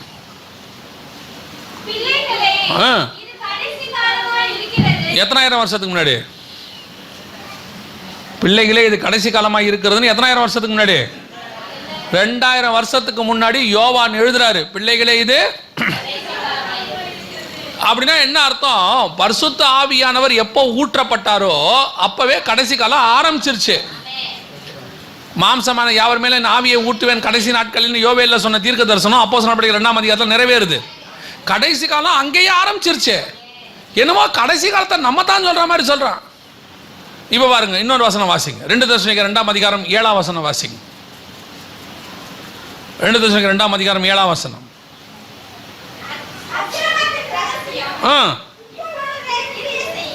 எப்பொழுது? இப்பொழுதுனா பவுல் தெசலோனிக்கேயர் புக்கு தான் ஃபர்ஸ்ட் எழுதின புக்கு. புஸ்தகத்திலேயே நீங்கள் பார்த்தீங்கன்னா சுவிசேஷத்துக்கு அப்புறம் பவுல் எழுதின புக்கிலேயே நிருபங்களில் ஃபர்ஸ்ட் எழுதுனது என்னது? தெசலோனிக்கேயர் தான் எழுதுறது. தெசலோனிக்கேயருக்கு எழுதும்போது பவுல் சொல்றாரு, அக்கிரமத்தின் ரகசியம் இப்பவே கிரியை செஞ்சுக்கிட்டு இருக்குங்கிறாரு. அப்போ கடைசி காலத்தில் அவர் யாரை பற்றி எழுதுறாரு தெரியுமா? 7 வருஷம் உபத்திரவ காலத்தில் அந்திகிறிஸ்துவை பற்றி எழுதுறாரு. அந்த இடத்துல அவன் வந்து உட்கார்ந்திருப்பான். 4ஆம் வசனத்தில் சொல்றாரு, அவன் எதிர்த்து நிற்கிறவனாயும் தேவன் எனப்படுவது எதுவோ ஆராதிக்கப்படுவது எதுவோ எல்லாவற்றுக்கும் மேலாக தன்னை உயர்த்துகிறவனாயும் தேவனுடைய ஆலயத்தில் தேவன் போல உட்கார்ந்து தன்னைத்தான் தேவன் என்று காண்பிக்கிறவனாயும் இருப்பான். அவனை பற்றி அந்திகிறிஸ்துவை பற்றி கிபி 45 பவுல் எழுதுறாரு. அப்பவே சொல்றாரு, அக்கிரமத்தின் ரகசியம் இப்பவே கிரியை செய்யுது. யோவான் எழுதுறாரு, பிள்ளைகளே இது கடைசி காலம். என்னமோ நம்ம தான் 2000 வருஷம் கழிச்சு புதுசா சொல்ற மாதிரி சொல்றான். அவங்க நல்ல வேலை அவங்க இருந்தா அவங்களையும் யூடியூப்ல திட்டிருப்பான். யோவானுக்கு வேற வேலை இல்லை, கடைசி காலம் என்று ஜனங்களை பயமுறுத்தி கொண்டிருக்கிறார் அப்படின்னு. பின்ன அவரும் அதானே எழுதுறாரு, பிள்ளைகளே இது கடைசி காலமா இருக்கிறதுன்னு. பேதுருவும் அதை தானே எழுதுறாரு. இன்னைக்கு பைபிள் வந்து கடைசி காலத்தை பத்தி அன்னைக்கே எழுதி வச்சிருச்சு. அன்னைக்கே இருந்ததாக அவர்கள் நம்பினார்கள். எழுதும் போது அவர் நம்புறாரு, யோவான் நம்புறாரு, கடைசி காலம் இப்பவே வந்துருச்சு, நம்மலாம் போறோம்னு ஆவல் இருக்கிறாரு. இந்த போறவனுக்கு கடைசி காலத்தை பத்தி ஆவல் இருக்கும், அதை கடைசி காலம் நினைச்சுப்பான். இந்த போவாத பயலுவுக்கு தெரியாது. அதை பத்தி அவன் யோசிக்க போதில்ல, சொன்னாலும் பயப்படுவான். இந்த நல்லா படிச்ச பையன் எக்ஸாம் வந்துருச்சுன்னா என்ன சொல்லுவான்? எக்ஸாம் வந்துருச்சா, அப்பா நல்லபடியா படிச்சு எழுதி அடுத்த கிளாஸுக்கு போனோம்பா. இந்த ஃபெயில் ஆகிற இருக்காமல, என்ன அதுக்குள்ள சொல்லிட்டாங்க, என்ன உடனே எக்ஸாம் வச்சுட்டாங்க, இந்த இப்போ மார்ச் மாசமே வச்சுட்டாங்க எக்ஸாம் எல்லாருக்கும். பசங்க கேட்குறான், என்ன மார்ச்லேயே வச்சுட்டான், அப்போ 2 மாசம் லீவ் விடுவாங்களா, கொஞ்சம் தள்ளி வைக்கக்கூடாதா ஏப்ரல்? இவன் கேட்குறான் கவர்மெண்ட்டுக்கு. ஒரு பையன் என்ன கேட்டான், அப்போ இந்த வருஷம் கொரோனாக்கு வாய்ப்பு இல்லையான்னா. இந்த படிக்காதவனுக்கு என்ன தோணுது, பரிச்சா வேணாங்கிறான். நல்லா படிச்சவன் என்ன தெரியுமா சொல்றான், இந்த சீக்கிரம் வச்சு முடிச்சிங்கன்னா ஒரு 2 மாசம் ஃப்ரீயாவது இருக்கலாம், நம்ம போய் இளையபாரத்துக்குள்ள பிரவேசிக்கலான்றான். அதைத்தான் நாங்களும் சொல்றோம். இந்த இயேசுநாதர் சீக்கிரம் வந்தாருன்னா நம்ம போய் இளையபாரத்தில் பிரவேசிக்கலாம். இந்த பாதி கட்டடத்தில் நிற்கிறவனுக்கு கொஞ்சம் கஷ்டமா தான் இருக்கும். ஒரு பையன் வந்து என்ன கேட்டான், 3 மாசத்துக்குள்ள இயேசு கண்டிப்பா வந்துருவாரான்னா. ஏன் அப்படி கேட்குறேன்ல, வருஷம் வராருங்கிறீங்களே, ஒரு 3 மாசத்துக்குள்ள வந்துருவாரான்னா. அது என்னடா 3 மாசம் கணக்குன்னு? இல்லை வீட்டில் பொண்ணு பார்த்துருக்குறாங்கன்னு ஒரு 3 மாசத்துல கல்யாணம். அதான் நான் கேட்டேன், ஏன்டா வருகையே வரப்போது கல்யாணமாடா முக்கியம்னு கேட்டேன். இப்போ அவன் சொன்னான், உங்களுக்கு ஆய்ப்போச்சு இல்லை, நீங்கள் அப்படித்தான் பேசுவீங்க. இப்போ நமக்கு வருகை முக்கியமா இருக்கு, அவனுக்கு என்ன கல்யாணம் முக்கியமா இருக்கு? ஆனால் எனக்கு ஒரு நம்பிக்கை இருக்கு, அவன் கல்யாணம் பண்ணனா வருகைக்கு ஆயத்தமாயிருவான். ஏன்னா ஆண்டவர் சொல்லிட்டார், இவன் மிகுந்த உபத்திரவத்திலிருந்து வந்தவன், அந்த லிஸ்ட்டுக்கு வந்துருவான் அவன். கவனிங்க, அப்போ கடைசி காலம் என்பது அப்பவே தொடங்கிருச்சு. எப்போ? யாக்கோபு காலத்தில் தொடங்கிருச்சு. அந்த முத்திரை எப்போ உடைக்கப்படும்னா கடைசி காலத்தில் உடைக்கப்படும். அப்போ 6ஆம் அதிகாரத்தில் 1ஆம் வசனத்தில் முத்திரை என்ன செய்யப்படுது? உடைக்கப்படுது. 7ஆம் அதிகாரம் 9ஆம் வசனத்தில் சபை எங்க இருக்குது? பரலோகத்தில் இருக்கு. அப்போ முத்திரை உடைக்கப்பட்டு சபை பரலோகத்துக்கு போறதுக்குள்ள நடக்க வேண்டிய சம்பவங்கள் தான் அங்கே சொல்லப்பட்டிருக்கிறது. புரியுதா? அப்போ நல்லா கவனிச்சு பாருங்க. மத்திய 24ஆம் அதிகாரம் 4ஆம் வசனத்திலிருந்து 8ஆம் வசனம் வரைக்கும் வேதனைகள் ஆரம்பிக்கிறதுக்கு முன்னாடி வரைக்கும் 7 அடையாளங்களை ஆண்டவர் சொல்றாரு. அவர் சொல்ற அத்தனை அடையாளமும், அதாவது என் நாமத்தை எடுத்துக்கொண்டு அநேகர் வருவார்கள், ஜனத்துக்கு விரோதமாய் ஜனம், ராஜ்யத்துக்கு விரோதமாய் ராஜ்யம், அப்புறம் வந்து யுத்தங்களின் செய்திகளையும் கேள்விப்படுவீர்கள், பஞ்சங்கள், கொள்ளை நோய்கள், பூமி எதிர்ச்சிகள். 7 சொல்றார். இந்த 7 அப்படியே இங்க இருக்கும். எங்க இருக்குது? 6ஆம் அதிகாரத்தில் இருக்கும். கரெக்டா அது முடியும், ஒரு கூட்டம் பரலோகத்தில் வந்து நிற்கும். அதைத்தான் ஆண்டவர் சொல்றாரு, இவைகள் சம்பவிக்கும் போது உங்கள் மீட்பு சமீபமாக இருப்பதால் அப்படிங்கிறார். ஸோ உங்களுக்கு சொல்றேன், நீங்க வஞ்சிக்காதபடிக்கு என்ன செய்யுங்க? எச்சரிக்கையா இருங்க. இப்போ நான் ஒரு இன்னொரு ஆப்போசிட்டா உங்களுக்கு சொல்றேன். இப்போ இது வந்து கடைசி காலம், முத்திரைகள் உடைக்கிறாங்க அப்படின்னு சொல்லி நீங்க நல்லா ஜாக்கிரதையா ஆயிட்டீங்கன்னு வச்சுங்க, அதுல உங்களுக்கு ஏதாவது நஷ்டம் இருக்குதா? ஏதாவது நஷ்டம் இருக்குதா? சரி, நான் சொல்றபடி இது முத்திரை காலமே இல்லை, இன்னும் கொஞ்சம் தள்ளி வரட்டும், ஆனா நீங்க ஆயத்தமாகறதுல ஏதாவது நஷ்டம் இருக்குதா? ஏன்னா ஆயத்தம் 1ஆம் நூற்றாண்டுலேருந்து ஆண்டவர் சொல்றாரு, ஆயத்தமா இருங்க, மனுஷகுமாரன் நினையாத நாளிகையிலே வருவார். இப்போ நம்ம சொல்றதுனால நீங்க ஆயத்தமாகறீங்கன்னு வச்சுங்க. ஏன்னா நம்ம ஆயத்தமாக தான் சொல்றோம். முத்திரைகள் உடைக்கப்படுது, சரி ஓகே ரைட்டு.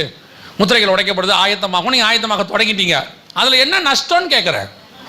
ஒரு நஷ்டமும் கிடையாது. டிலே ஆனால் ஆகிட்டு போகுது.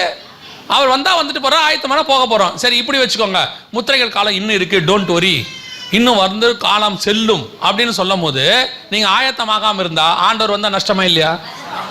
எப்படி எடுத்தாலும் ஆயத்தமாகிறது நல்லது தானே.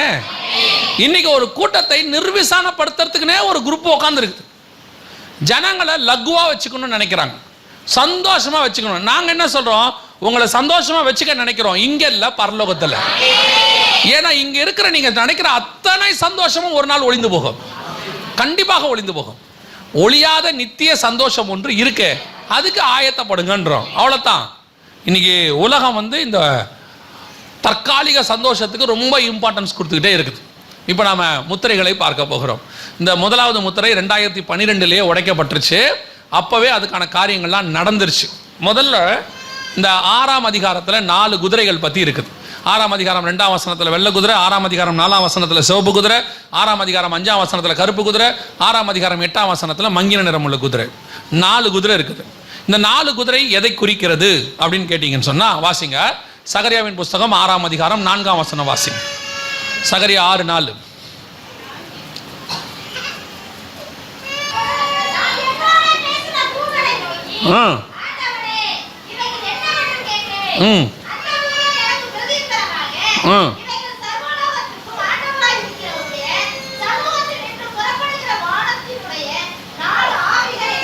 ஆறாம் அதிகாரம் 1 முதல் 4 வசனத்துல 4 குதிரை வருது. அங்கேயும் இருக்கு. கருப்பு நிற குதிரை இருக்குது, சிவப்பு நிற குதிரை இருக்குது, புள்ளி புள்ளியான குதிரை இருக்குது, மங்கின நிறமுள்ள குதிரை இருக்கு, வெள்ளை நிற குதிரை இருக்கு. இந்த 4 குதிரையும் என்ன அப்படின்னு அவன் கேட்குறான். அந்த 4 குதிரைக்கு தூதன் பதில் சொல்றான், இது 4 ஆவிகள் அப்படின்னு இருக்கு. இப்போ அதே காரியம் தான் 6ஆம் அதிகாரம் வெளிப்படுத்தின விசேஷத்தில் இருக்கு. இந்த இடத்துல 4 குதிரைகள் இருக்குது. ஒவ்வொரு குதிரையும் ஒரு ஆவி. அது என்ன ஆவின்னு கேட்டிங்கன்னா, அந்த 6ஆம் அதிகாரம் சகரியா புஸ்தகத்தை அப்புறம் வீட்டில் போய் நீங்கள் படிங்க. அங்கே பாடும்போது சொல்கிறாரு, இந்த குதிரைகள் தேவனுடைய சித்தத்தை பூமியில் செய்கிறது. கருப்பு குதிரை கர்த்தரை சாந்திப்படுத்தியது. போய் அந்த வடபுறத்திலிருந்து என்ன பண்ணுச்சு, கர்த்தருடைய இருதயத்தை என்ன பண்ணுச்சு, சாந்திப்படுத்துச்சு. அப்போ தேவனுடைய திட்டத்தை பூமியில் செய்யக்கூடியதான் என்னது, இந்த ஆவிகள் அப்படின்னு அர்த்தம். ஏன் ஆவிகளை வச்சு ஆண்டவர் செய்கிறாரு அப்படின்னா, உங்க எல்லாருக்கும் தெரியும். இப்போ முதலமைச்சர் இருக்கிறாரு, உங்களுக்கு 6000 ரூபா கொடுக்குறேன்னு சொல்லிட்டாரு. அதில் பொங்கலுக்கு 1000 ரூபா கொடுக்குறேன்ட்டாரு, கரும்பு கொடுக்குறேன்ட்டாரு. அவர் வந்து வீட்டுக்கு கொடுப்பாரா இல்லை அதிகாரிகளை விட்டு கொடுப்பாரா? அதிகாரிகளை வச்சு அனுப்புவார். அதான் புரோட்டோகால், அதுதான் வந்து முறை. எந்த ஒரு காரியத்தையும் மேலே இருக்கிறவங்க நேரம் என்ன பண்ண மாட்டாங்க, அனௌன்ஸ் தான் பண்ணுவாங்க. அந்த அனௌன்ஸ் பண்ணுறதை செய்ய வேண்டியது அதிகாரியோடைய வேலை. அதே மாதிரி தான் தேவன் சர்வ வல்லமை உள்ள ராஜா, அவர் வானத்தில் நினைக்கிறதை உம்முடைய சித்தம் பரலோகத்தில் செய்யப்படுவது போல பூமியிலும் செய்யப்படுவதாக அவர் அங்க சொல்றதை இந்த ஆவிகள் என்ன செய்யும். இந்த பூமிக்கு 4 ஆவிகள் இருக்குது, 4 புறமும் நிக்குது. இந்த 4 புறமும் அது என்ன செய்யுது, கர்த்தருடைய சித்தத்தை அது செஞ்சுக்கிட்டே இருக்கு அப்படின்னு இருக்கு. ஸோ இப்போ முதலாவது முத்திரை உடைக்கப்பட்டது. 6ஆம் அதிகாரம் 2வது வசனத்தில், இதோ ஒரு வெள்ளை குதிரையை கண்டேன், அதன் மேல் ஏறி இருந்தவன் வில்லை பிடித்திருந்தான், அவன் ஜெயிக்கிறவனாகவும் ஜெயிப்பவனாகவும் புறப்பட்டான், அவனுக்கு ஒரு கிரீடம் கொடுக்கப்பட்டது அப்படின்னு. இது எதை பற்றி சொல்லப்பட்டிருக்கிறது அப்படின்னு கேட்டிங்கன்னா, பூமியில் தொடங்க போகிறதான உபத்திரவ காலத்தினுடைய அந்த ஆட்சியை செய்ய போகிற கவர்மெண்ட், அந்த ஆட்சி பூமியில் தொடங்க போது அதில் கடைசியாக ஒரு ராஜா வருவான். அவன் தான் அந்தி கிறிஸ்துவாக இருப்பான். அவன் 7 வருஷம் ஆட்சி செய்வான். அந்த 7 வருஷம் தான் உபத்திரவ காலம். அந்த ஆட்சி தொடங்கிறதுக்கு முன்பதாக தான் உங்களை என்னைய மீட்க வருவேன் என்று கர்த்தர் வாக்கு பண்ணியிருக்கிறார். அல்லேலூயா. அப்போ அந்த ஆட்சி தொடங்குது பார்த்தீங்களா. அவனுக்கு வந்துட்டு உடனே அவன் ராஜாவாக இருக்க மாட்டான். அவனுக்கு முன்னாடி 10 பேர் வருவாங்க, வந்து எல்லாத்தையும் ஆயத்தம் பண்ணுவாங்க. வெளிப்படுத்தின விசேஷம் 17ஆம் அதிகாரம் 10 முதல் 13 வசனங்களை நீங்கள் வாசித்து பார்த்தீங்கன்னா, 12வது வசனம், நீ கண்ட 10 கொம்புகளும் 10 ராஜாக்களாம், இவர்கள் இன்னும் ராஜ்யம் பெறவில்லை, இவர்கள் மிருகத்துடனே கூட 1 மணி நேரம் அளவும் ராஜாக்கள் போல அதிகாரம் பெற்றுக் கொள்ளுகிறார்கள். 13வது வசனம், இவர்கள் ஒரே யோசனை உள்ளவர்கள், தங்கள் வல்லமையும் அதிகாரத்தையும் மிருகத்தின் கையிலே கொடுப்பார்கள். அப்ப அந்த 10 பேர் முன்னாடி வந்து ரெடி பண்ணி அவங்க கையில கொடுப்பாங்கன்னு இருக்கு. அந்த 10 பேர் வந்து ஆட்சியை தொடங்குறாங்க பார்த்தீங்களா, அந்த தொடங்குவதை பத்தி தான் அங்க இருக்கு. அவங்களுடைய ஆட்சி பூமியில தொடங்குவதை பத்தி தான் அங்க இருக்கு. அவர்கள் ஜெயிக்கிறவராகவும் ஜெயிப்பவராகவும் புறப்பட்டான். வெளிப்படுத்தின விசேஷம் 13ஆம் அதிகாரம் 7ஆம் வசனத்துல நீங்க வாசிக்கும் போது இதற்கான இன்னொரு ப்ரூஃப் அங்க இருக்குது.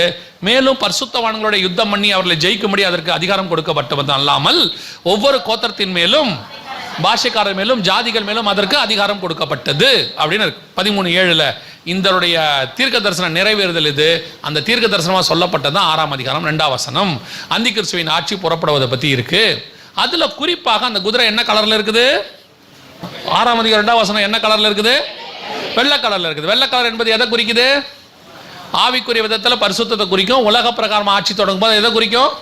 சமாதானத்தை குறிக்கும். அப்போ அந்திகிறிஸ்துவோட ஆட்சி பூமியில தொடங்கும் போது எப்படி தொடங்கும்? சமாதானமாய் தொடங்கும். வாசிங்க வெளிப்படுத்தின விசேஷம், மன்னிக்கணும், தானியேல் தீர்க்கதரிசன புஸ்தகம் 11ஆம் அதிகாரம் 21வது வசனத்தை வாசிங்க. தானியேல் 11:21. அவன் ஸ்தானத்திலே அவமதிக்கப்பட்டவன் ஒருவன் எழும்புவான், அவனுக்கு ராஜ்யபாரத்தின் மேன்மையை கொடாதிருப்பார்கள், ஆனாலும் சமாதானமாய் நுழைந்து இச்சகம் பேசி ராஜ்யத்தை கட்டி கொள்ளுவான். அந்த ராஜ்யத்தை கட்டி கொள்ளுவான் இருக்குல்ல, அதுதான் அவனுக்கு ஒரு கிரீடம் கொடுக்கப்பட்டது. ஏன்னா கிரீடத்தை ஒருத்தன் தலையில வச்சுட்டு அவன் என்னவாயிருச்சு? ராஜாவாயிட்டார்னு அர்த்தம். சாலமோன் தலையில கிரீடத்தை வச்சவன அவர் என்னவாயிட்டாரு? ராஜாவாயிட்டார்னு அர்த்தம். அவன் கையில் கிரீடம் கொடுக்கப்பட்டதுன்னா அவன் ஜெயிப்பவனாக புறப்பட்டான்னு இருக்கு. இங்க 11:21 தானியேல் வசனம் சொல்லுது, சமாதானமாய் நுழைந்து இச்சகம் பேசி ராஜ்யத்தை கட்டி கொள்வான். அந்த சமாதானமாய் நுழையறதா வெள்ளை கலர் குதிரை. முதலாவது இது எப்ப நிறைவேறுச்சு அப்படின்னு பாத்தீங்கன்னு சொன்னா,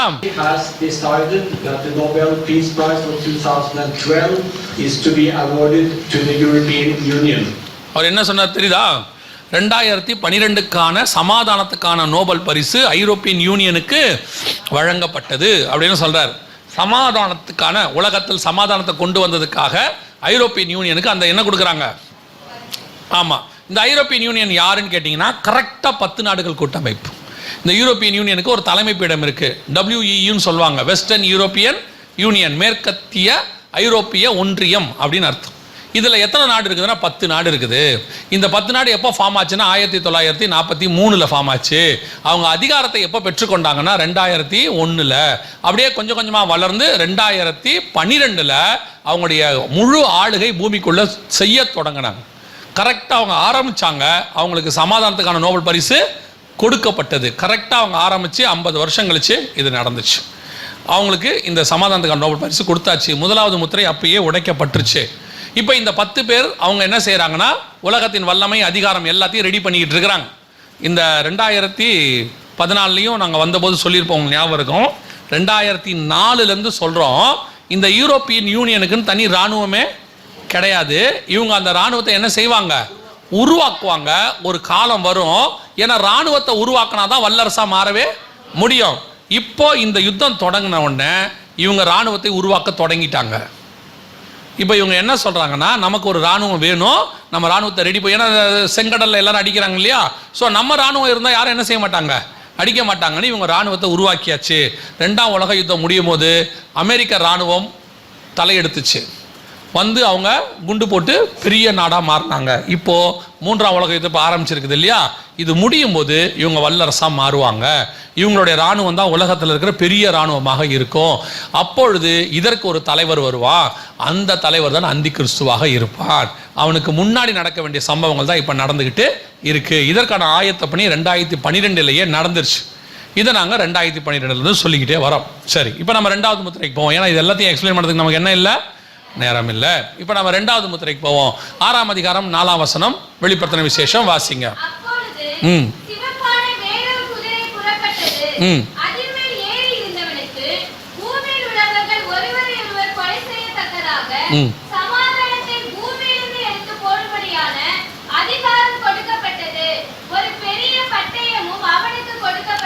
நல்லா கவனிங்க. இப்போ 2வது சிவப்பு குதிரையை பற்றி பார்க்கணும். இப்போ இந்த சிவப்பு குதிரை போறப்படும் பொழுது நடக்கிற சம்பவங்கள் எல்லாம் அங்கே சொல்லியிருக்கு. இப்போ இந்த குதிரையில் நடக்கிற சம்பவத்தை நாம் கொஞ்சம் பின்னாடி இருந்து பார்க்க போகிறோம். ஏன்னா அப்படி பின்னாடி இருந்து பார்த்தா உங்களுக்கு ஈஸியாக புரியுன்றதுக்காக.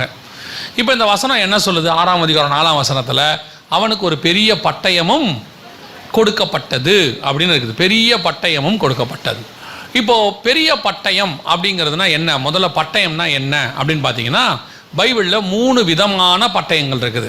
பைபிளில் 3 விதமான பட்டயம். 1 மனுஷன் கையில் உள்ளதான பட்டயம், 2 தேவன் கையில் உள்ள பட்டயம், 3 தூதன் கையில் உள்ள பட்டயம். இந்த 3 பட்டயத்துக்கும் 3 விளக்கங்கள் இருக்குது, பைபிளில் இருக்குது. மனுஷன் கையில் உள்ள பட்டயம் அப்படின்னா என்ன அர்த்தம்னா, யுத்தம்னு அர்த்தம், சண்டை போட போகிறாங்கன்னு அர்த்தம். இப்போ நீங்கள் 1 சாமுவேல் 17 வாசித்து பார்த்தீங்கன்னா, இப்போது இவர் வராரு, கோலியாத் வராரு. வரும்போது அவன் ஒரு பெரிய பட்டயத்தை பிடித்திருந்தான் அப்படின்னு இருக்கும். தாவீதின் கையிலே பட்டயம் இல்லாதிருந்தது அப்படின்னு இருக்கும். அதனால தான் அவர் கவட்டக்கல் எடுத்து அடித்தார், கூழாங்கல் வச்சு அடித்தாருன்னு பார்க்குறோம். அப்போ பெரிய பட்டயம் என்பது எதை குறிக்கிறது? மனுஷன் கையில் இருந்து அதுக்கு எதை குறிக்குது? யுத்தத்தை குறிக்கிறது. சரி, தேவனுடைய பட்டயம் என்பது எதை குறிக்கிறது? ஆவியின் பட்டயம், கர்த்தருடைய பட்டயம் ஆகிய அப்படிங்கிறது எதை குறிக்குது? வசனத்தை குறிக்குது. எபேசியருக்கு நிருபம் 6ஆம் அதிகாரத்தில் நீங்கள் வாசிக்கும் போது ஆவியின் பட்டயமாகிய வார்த்தை, கர்த்தருடைய வார்த்தை அப்படின்னு சொல்லப்பட்டிருக்கு. அவர் தன்னுடைய வாயின் பட்டயங்களால் அவனோடு கூட யுத்தம் செய்வார் அப்படின்னு 19ஆம் அதிகாரம் வெளிப்படுத்தின விசேஷத்தில் சொல்லப்பட்டிருக்கு. அவர் வாயிலிருந்து கருக்குள்ள பட்டயம் புறப்பட்டது அப்படின்னு இருக்கு. இதெல்லாம் எதை குறிக்குது? வசனத்தை குறிக்குது. தூதன் கையில் உள்ள பட்டயம் என்பது எதை குறிக்கிறது? அதுதான் இப்போ முக்கியம். ஏன்னா நம்ம இப்போ தூதன் கையில் தான் என்ன இருக்குது? பட்டயம் இருக்கு. எதை குறிக்கிறது? வாசிங்க. 1 நாளாகமத்தின் புஸ்தகம் 21ஆம் அதிகாரம் 12வது வசனத்தை வாசிங்க. 1 நாளாகமம் 21:12.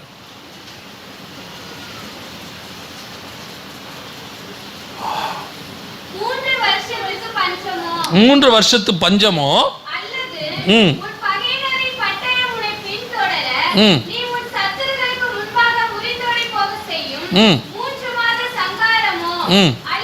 அல்லது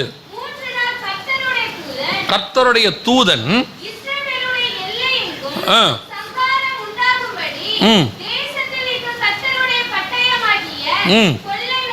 அப்ப கர்த்தருடைய தூதனுடைய பட்டயம் என்பது எதை குறிக்குது? கொள்ளை நோயை குறிக்குது. 16வது வசனம் வாசி.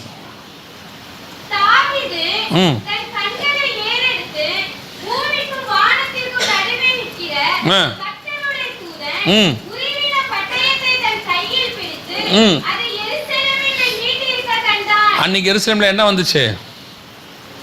அன்னைக்கு எருசலேமில் என்ன நடந்துச்சு? கொள்ளை நோய் வந்துச்சுன்னு வசனம் சொல்லுது. அப்போ கர்த்தருடைய தூதன் கையில் பட்டயத்தை பிடித்திருந்தா அதுக்கான அர்த்தம் என்ன? கொள்ளை நோய் அர்த்தம். ஆண்டவர் 4 விதமான வாதைகளில் தான் மனுஷனை வாதிக்கிறாருன்னு பைபிளில் தெளிவாக இருக்குது. நீங்கள் பழைய ஏற்பாடு ஃபுல்லாக எரேமியா, எசேக்கியேல் எல்லாம் வாசித்து பாருங்கள். திருப்பி ஆண்டவர் சொல்வார், பஞ்சத்தினாலும் பட்டயத்தினாலும் கொள்ளை நோயினாலும் அடுத்து சாவினாலும், அதாவது இயற்கை பேரழிவுகள்னாலும் ஆண்டவர் அவங்களை என்ன செய்கிறாரு? வாதிக்கிறாருன்னு வசனம் சொல்லுது. இப்போ இந்த இடத்துல கொள்ளை நோய் அப்படின்னு சொல்லுது பட்டயம். இப்போ நீங்கள் 6ஆம் அதிகாரம் 4ஆம் வசனத்துக்கு வந்துருங்க. இப்போ அவனுக்கு ஒரு பெரிய பட்டயம் கொடுக்கப்பட்டது. அப்போ பட்டயம்னா என்ன? அப்போ ஒரு பெரிய கொள்ளை நோய் கொடுக்கப்பட்டது. அதுக்கு முந்தின லைன், இப்போ அந்த கொள்ளை நோய் எப்படி அவங்கள பூமியில் உள்ளவங்களை பாதிக்க போகுது அப்படின்னு அந்த வசனத்தை பார்த்தீங்கன்னா, பூமியில் உள்ளவர்கள் ஒருவரை ஒருவர் கொலை செய்யத்தக்கதாக பூமி சமாதானத்தை பூமியிலிருந்து எடுத்து போடும்படியான அதிகாரம் கொடுக்கப்பட்டது. இப்போ இந்த ஜனங்களை எப்படி கொல்ல போகுது? பூமியில் உள்ளவர்கள் ஒருவரை ஒருவர் கொலை செய்யத்தக்கதாக அப்படின்னு இருக்கு. ஒரு கொள்ளை நோய் ஒருத்தர் மூலமா இன்னொருத்தருக்கு பரவி உலகம் முழுக்க பரவி ஒரு பெரிய மரணம் வருதும் அப்படின்னு பைபிள் சொல்லுது. ஒருவரை ஒருவர் கொலை செய்யத்தக்கதாக பூமியில இது நடக்கும், பூமி முழுக்க நடக்கும்னு இருக்குது. அது ஒரு பெரிய பட்டயம், ஒரு பெரிய கொள்ளை நோயின்னு இருக்குது. இது எப்போ நடக்கும்னா 6ஆம் அதிகாரம் முத்திரை எப்போ உடைக்கப்படும்? கடைசி நாட்கள். கடைசி நாளுங்கிறதுக்கு நேத்து ஒரு அடையாளம் சொன்ன உங்களுக்கு ஞாபகம் இருக்குமான்னு தெரியாது. கடைசி நாட்களை எதை வச்சு கணிக்கலாம்? நேத்து சாயங்காலம் பார்த்தோம். கடைசி நாள் என்பதற்கு ஆரம்பிச்சது அப்போஸ்தலர் நடவடிக்கைகள் 2ஆம் அதிகாரத்தில். நம்ம காலத்தில் கடைசி நாள் எதை வச்சு பார்க்க முடியும்? ஓசியாவின் புஸ்தகம் 3ஆம் அதிகாரம் 5ஆம் வசனம் என்ன வாசிச்சோம்? இஸ்ரவேல் புத்திரர் கடைசி நாட்களில் அஞ்சிக்கையாய். அப்போ கடைசி நாள் என்பது எதை குறிக்குது? இஸ்ரவேல் புத்திரர் திரும்பி வர்றது கடைசி நாளுக்கான ஒரு அடையாளம். முத்திரை எப்போ உடைக்கப்படும்? கடைசி நாளில் உடைக்கப்படும். அப்போ இஸ்ரவேல் புத்திரர் திரும்பி வந்த பிறகு இந்த முத்திரைகள் என்ன செய்யப்படும்? உடைக்கப்படும். இஸ்ரவேல் புத்திரர் திரும்பி வந்த பிறகு ஒரு பெரிய கொள்ளை நோய் பூமியில் ஒருவரை ஒருவர் கொலை செய்யத்தக்கதாக ஒன்று வந்துச்சுன்னா எப்போ வந்துச்சு? 2019 கொரோனா வந்துச்சு. இதுக்கு முன்னாடி வந்த எத்தனையோ கொள்ளை நோய் இருக்கு. ஆனால் இந்த அளவுக்கு பூமியில் இருக்கிற மொத்த பேரையும் பாதித்த கொள்ளை நோயின்னு ஒன்று கிடையாது. 189-85 நாடுகளுக்கு மேலே வந்திருக்குது. 2 தீவுகளுக்கு மட்டும்தான் இது வரல. மற்றபடி எல்லா நாட்டுக்கும் இது வந்துருச்சு. ஆனால் இது கொலை இப்போ எப்படி இது மரணம் வந்துச்சுங்கிறத வசனம் எவ்வளோ தெளிவாக 2000 வருஷத்துக்கு முன்னாடி சொல்லியிருக்கு பாருங்க. ஒருவரை ஒருவர் கொலை செய்யத்தக்கதாக. உங்களுக்கு ஞாபகம் இருக்கும்னு நினைக்கிறேன், மறந்துருக்க மாட்டீங்க. இந்த கொரோனாவில் உங்களை என்ன பண்ண சொன்னாங்க? எல்லாரையும் 2 முக்கியமாக செய்ய சொன்னாங்க. ஒன்று, இன்னொன்று தனித்திரு. ஏன் தனித்திருக்க சொன்னாங்க? அவங்க வழியாக தான், ஒரு ஆள் வழியாக தான் இன்னொரு ஆளுக்கு என்ன செய்யுது? பரவுது. ஒரு சர்டன் டிஸ்டன்ஸில் இருந்தீங்கன்னா என்ன செய்யாது?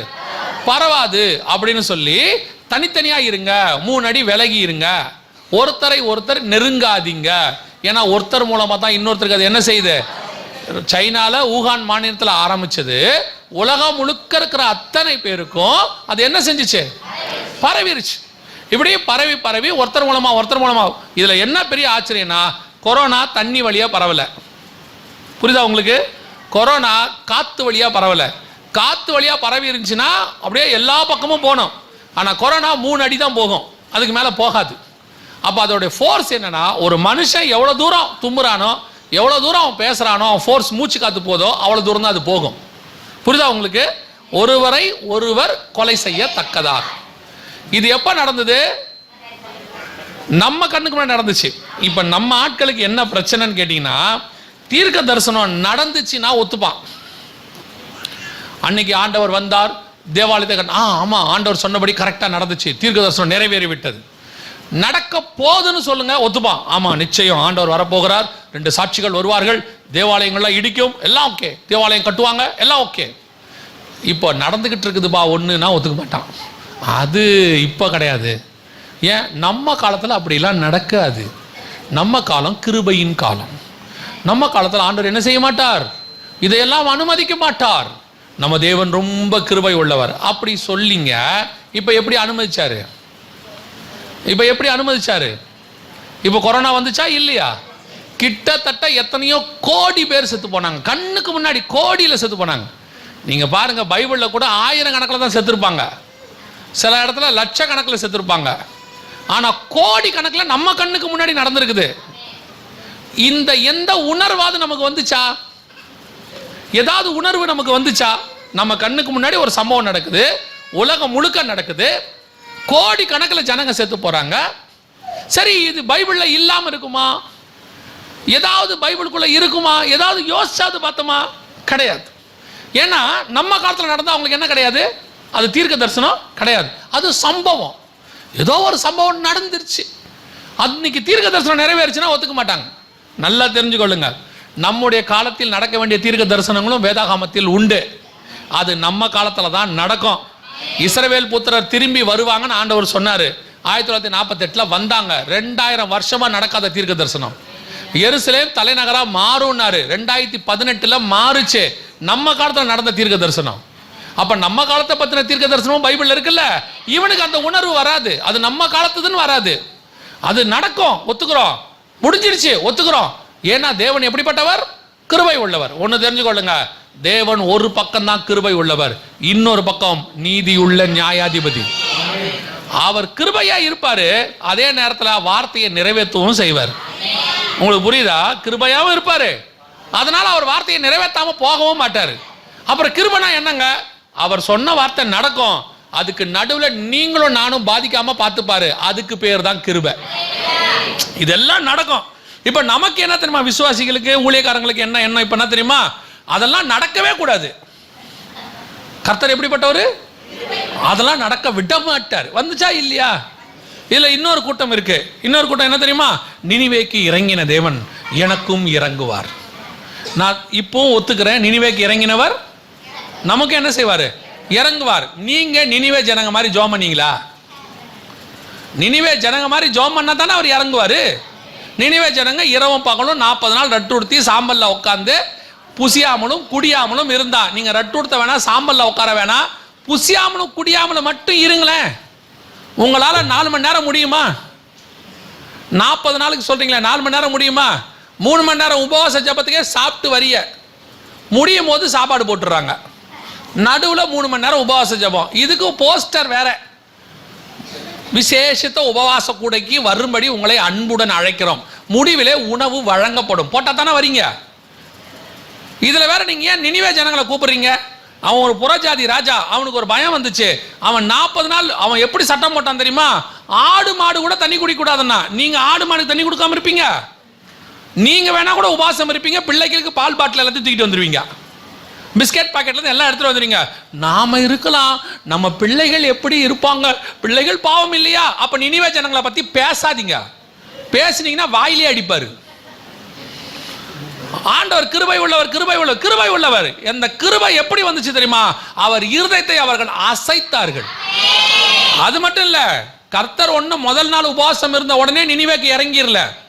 கர்த்தர் தான் சொன்னபடி அவர்கள் செய்கிறார்களா என்று 40 நாள் வெயிட் பண்ணி பார்த்தாராம்.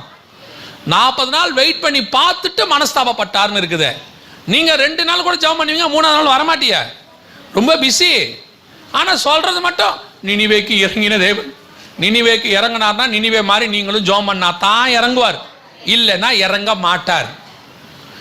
நம்ம கண்ணுக்கு முன்னாடி இவ்வளோ பெரியதான முத்திரை உடைக்கப்பட்டு கடைசி காலத்தில் இப்படி ஒரு சம்பவம் கடந்த 100-200 வருஷத்துல கிடையவே கிடையாது. இத்தனை கோடி பேர் செத்து போயிருக்கிறாங்க, நம்ம கண்ணுக்கு முன்னாடி போச்சு. அது ஒரு பக்கம் இருக்கட்டும். சரி, இவ்வளோ நடந்துச்சே, உங்களுக்கு ஒரு உலகத்தானுக்கு இருக்கிற உணர்வு உங்களுக்கு வந்துச்சா? உலகத்தான் என்ன சொன்னா, ஒரு வயசானவங்க சொன்னாங்க, என்ன சொன்னாங்க, காலம் முத்தி போச்சு, கடைசி காலம் ஆகி போச்சு, உலகம் என்ன செய்ய போகுது, அழிய போகுது அப்படின்னு. இது அவங்க வேதத்தில் இல்லை, நம்ம வேதத்தில் இருக்கு. முடிவு காலத்தில் இப்படி ஒரு கொள்ளை நோய் வரும்னு இயேசு சொன்னார், இப்படி ஒன்று வரும்னு சொல்லி பைபிளும் சொல்லுது. உங்களுக்கு எங்கே போச்சு உணர்வு? இப்படி ஒன்று நடந்துச்சே, ஏதாவது தோணுச்சா உங்களுக்கு? இப்படி ஏன் நடக்குது, இவ்வளோ பெரிய சம்பவம் ஒன்று நடக்குதுன்னு தோணுச்சா? ஏதாவது தோணவே இல்லை பாருங்க. ஏன்னா ஆண்டவர் சொல்றார் மத்திய 24, 37, 38 யோவா காலத்தில் ஜனங்க எப்படி இருந்தாங்களாம், வெள்ளம் வந்து வாரிக்கொண்டு போகும் அளவும் எப்படி இருந்தாங்களாம், உணராது இருந்தார்கள். இப்போ அந்த உணராது இருக்கிற கூட்டம் தான் இருக்குது. என்ன நடந்தாலும் உணர்வு இல்லை. எவ்வளோ பெரிய சம்பவம், நல்லா கவனி. இந்த கொரோனா இந்த பூமியில் எவ்வளோ நாள் எமர்ஜென்சி தெரியுமா? எமர்ஜென்சின்னு எவ்வளோ நாள் தெரியுமா? 2019 டிசம்பர்லேருந்து 2023 மே மாதம் வரைக்கும். மே மாதத்தில் யூஎன் என்ன சொல்லிருச்சு, கொரோனா எமர்ஜென்சியை நீக்கிருச்சு, இனிமேட்டு கொரோனா சீரியஸ் கிடையாது அப்படின்னு சொல்லிட்டாங்க. இந்த இடைப்பட்ட காலம் எவ்வளோ தெரியுமா? 3.5 வருஷம். எவ்வளோ நாள்? பைபிளில் உபத்திரவ காலம் எத்தனை வருஷம் தெரியுமா? மிக முக்கியமான ஆண்டவர் வாதிக்கிற காலங்கள்லாம் கவனிச்சு பாருங்க, 3.5 வருஷம். அது எலியா காலத்து பஞ்சமாக இருக்கட்டும், 12ஆம் அதிகாரம் வெளிப்படுத்தின விஷயத்தில் ஸ்ரீயானவள் ஓடி போகிறதா இருக்கட்டும், ஸ்ரீயானவள் பறந்து போகிறதாக இருக்கட்டும், எல்லாம் எடுத்து பாருங்க, 3.5 வருஷம் 3.5 வருஷம் 3.5 வருஷம் தான். சரி, பைபிளில் இல்லாவே இருக்கட்டும், இப்படி ஒரு 3.5 வருஷம் நமக்கு முன்னாடி போயிருக்குது. ஏதாவது உணர்வு வந்துச்சா கொஞ்சமாவது? ஐயோ, பைபிளில் சொல்லியிருக்கிற மாதிரி ஒரு 3.5 வருஷம் நம்ம காலத்துலையும் நடக்குது.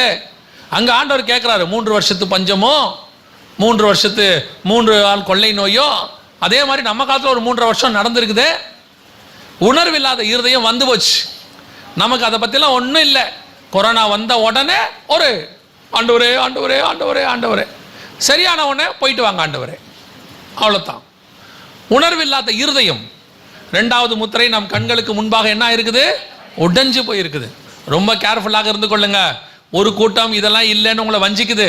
இல்லை, பெரிய விஷயமே என்ன தெரியுமா, ஒரு விஷயம் பைபிளில் சொன்னது நடக்கும்போது அது சபைக்கு தெரியாமல் இருக்குது பாருங்க. அதை மாதிரி மோசமான விஷயம் வேற ஒன்றுமே இல்லை. கர்த்தர் சபைக்கு தெரியப்படுத்த விரும்புகிறார். ஆவியானவர் சபைகளுக்கு சொல்லுகிறதை காதுள்ளவன். ஆனா ஏன் காதுள்ளவன்ற வார்த்தையை போறார் தெரியுமா? அவர் சொல்ல விரும்புறாரு. உட்கார்ந்து இருக்குது, காது இருக்குதா? கேட்கிற காது வேணும்ல. கேட்கிற காது நமக்கு ஒன்று வேணும் இல்லையா? நல்லா கவனிங்க. அப்போ என்ன வேணும்? கேட்கிற காது வேணும். அது ஆண்டவர் அதனால தான் சொல்றார், ஆவியானவர் சபைகளுக்கு சொல்லுகிறதை காது உள்ளவன் கேட்க கடவன். இன்னைக்கு சபை இதை தெரிஞ்சுக்கிட்டு சபை போய் யாருக்கு சொல்லணும்? உலகத்துக்கு சொல்லணும். இப்படி ஒரு காரியம் வரப்போதான், ஆயத்தப்படுங்க. நல்லா பாருங்க, நினிவேவாக இருக்கட்டும், மோவாபாக இருக்கட்டும், அல்லது எருசலேமாக இருக்கட்டும், எல்லாருக்கும் பாருங்க தேவன் தீர்க்கதரிசியில அனுப்புவார். போய் சொல்லு. சோதோமுக்கு கூட ஆண்டவர் என்ன பண்ணார் தெரியுமா? லோத்துவை அனுப்பி வச்சாரு. எல்லாரையும் அனுப்புவார் ஆண்டவர். ஆண்டவர் முன்னெச்சரிக்கை கொடுக்காம என்ன பண்றது இல்லை, எந்த ஒரு நியாய தீர்ப்பையும் கொடுக்கறது இல்லை. ஒரு உலகத்தில் இது வரப்போகுதுன்னா கூட கர்த்தர் என்ன பண்றாரு தெரியுமா? ஒரு முன்னெச்சரிக்கை கொடுக்குறாரு. பூமி அதிர்ச்சி வர மாதிரி இருக்குது, சுனாமி வர மாதிரி இருக்குது, கேர்ஃபுல்லாக இருங்கன்னு சொல்றாங்க. ஆண்டவர் முன்னெச்சரிக்கையை சொல்றாரு. ஆனா கேட்கணுமே. நம்ம இன்னும் என்ன பண்ணிட்டோம் தெரியுமா? அந்த கிருபையின் காலத்தில் கிருபையை மிஸ்யூஸ் பண்றோம். ஆண்டவர் நடத்த மாட்டார், அப்படிலாம் நடக்காது, அப்படிலாம் வாய்ப்பே இல்லை, யோசித்து பாருங்கள், நம்ம கண்ணுக்கு முன்னாடி குறைஞ்சபட்சம் 10 கோடி பேராக சேர்த்துருக்கணும் இந்த 3 வருஷத்துக்குள்ள. எவ்வளோ பெரிய மரணம் பாருங்கள். நம்ம இதை எதையாவது சீரியஸாக எடுத்துக்கிட்டோமா? ஆனால் அது இருக்கும் போது அப்படியே சீரியஸாக இருந்தோம்.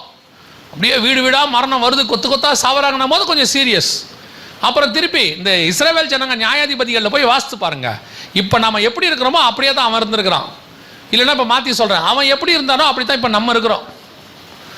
ஒரு பிரச்சனை வரும், உடனே ஆண்டவர் நோக்கி கதறுவான். கதறி முடித்த உடனே ஆண்டவர் மனம் இறங்குவார். கொஞ்ச நாள் ஒழுங்காக இருப்பான், திருப்பி என்ன பண்ணுவான் தெரியுமா? திருப்பி போயிடுவான். இப்போ நம்ம இருக்கிறோமே அந்த மாதிரி. கொரோனா வரும்போது ஒரே ஆண்டவரை நோக்கி ஜெபம், உபவாசம், ஆன்லைனில் இது, வாட்ஸ்அப்பில் இது, வாட்ஸ்அப் குரூப்பில், ஃபேஸ்புக்கில், அதில் இதில் ஆண்டவரே சபையை தரங்கப்பா திறந்துட்டார். என்ன பண்ணிய? திருப்பி இப்போ என்ன பண்ணீங்க? பழைய கதையே தான் திருப்பி இப்போ நடக்குது. அதே தான் கவனிச்சுக்கொள்ளுங்க. 2வது முத்திரை முடிஞ்சிருச்சு. ஆனால் இந்த கொரோனா முடிஞ்சிருச்சுன்னு நினைக்காதீங்க. இது கடந்து போயிருக்குது. இது ஒரு இடத்துல வந்து சேரும். மொத்தமாக ஒரு இடத்துல ஆண்டவர் எல்லாத்தையும் சேர்ப்பார். மற்ற 24 கொள்ளை நோய் சொன்னார்ல, அவர் வரும்போது என்ன அடையாளம் கேட்டதுக்கு அந்த கொள்ளை நோய் இப்போ நான் கண்ணுக்கு முன்னாடி போயிருக்குது. 3வது முத்திரையை பற்றி இப்போ நம்ம பார்க்க போகிறோம். மிக முக்கியமானது அதுதான் இப்போ நடந்துட்டே இருக்கு. 6ஆம் அதிகாரம் 5ஆம் வசனம் வாசிங்க.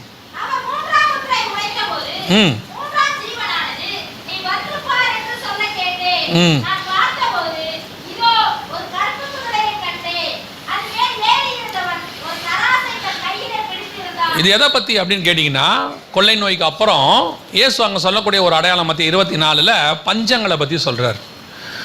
இப்போ இந்த இடத்துல எதை பற்றி சொல்லப்பட்டிருக்குதுன்னா, தராசுங்கிறது வியாபாரத்தை குறிக்குது. எந்த வியாபாரத்தை குறிக்குதுன்னா, அடுத்த வசனத்தில் 1 பணத்திற்கு 1 படி கோதுமை என்றும் 1 பணத்திற்கு 3 படி வார்கோதுமை என்றும் எண்ணெயையும் திராட்சை ரசத்தையும் சேதப்படுத்தாதே என்று 4 ஜீவன்கள் மத்தியிலிருந்து உண்டான சத்தத்தை கேட்டேன். அப்போ இது எதை பற்றி சொல்லப்பட்டிருக்கு அப்படின்னா, உணவு பஞ்சமோ அதோடு கூட வரக்கூடியதான எக்கனாமிக்கல், அதாவது வியாபார வீழ்ச்சி.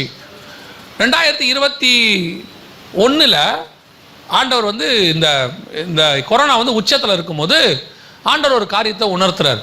என்ன உணர்த்துறாருன்னா, அப்போ நாங்கள் இந்த 2020 மார்ச் மாதத்துலேருந்து வீடியோ போட்டுக்கிட்டே இருக்கிறோம். போட்டு இந்த மாதிரி காரியங்கள்லாம் வந்துச்சுன்னு சொல்லிகிட்டே இருக்கிறோம். நாங்கள் இதுக்கு முன்னாடியே ஒரு வீடியோ உங்களுக்கு காட்ட மறந்துட்டேன் பாருங்கள். இந்த கொரோனா வரத்துக்கு முன்னாடியே 2018 ஒரு வீடியோவை கிட்டத்தட்ட இப்போ நாங்கள் போகிற மாதிரி போன இடத்துக்கெல்லாம் போட்டு காட்டணும். எல்லா இடத்துக்கும் போட்டு காட்டணும் இந்த வீடியோவை. இங்கே பாருங்கள்,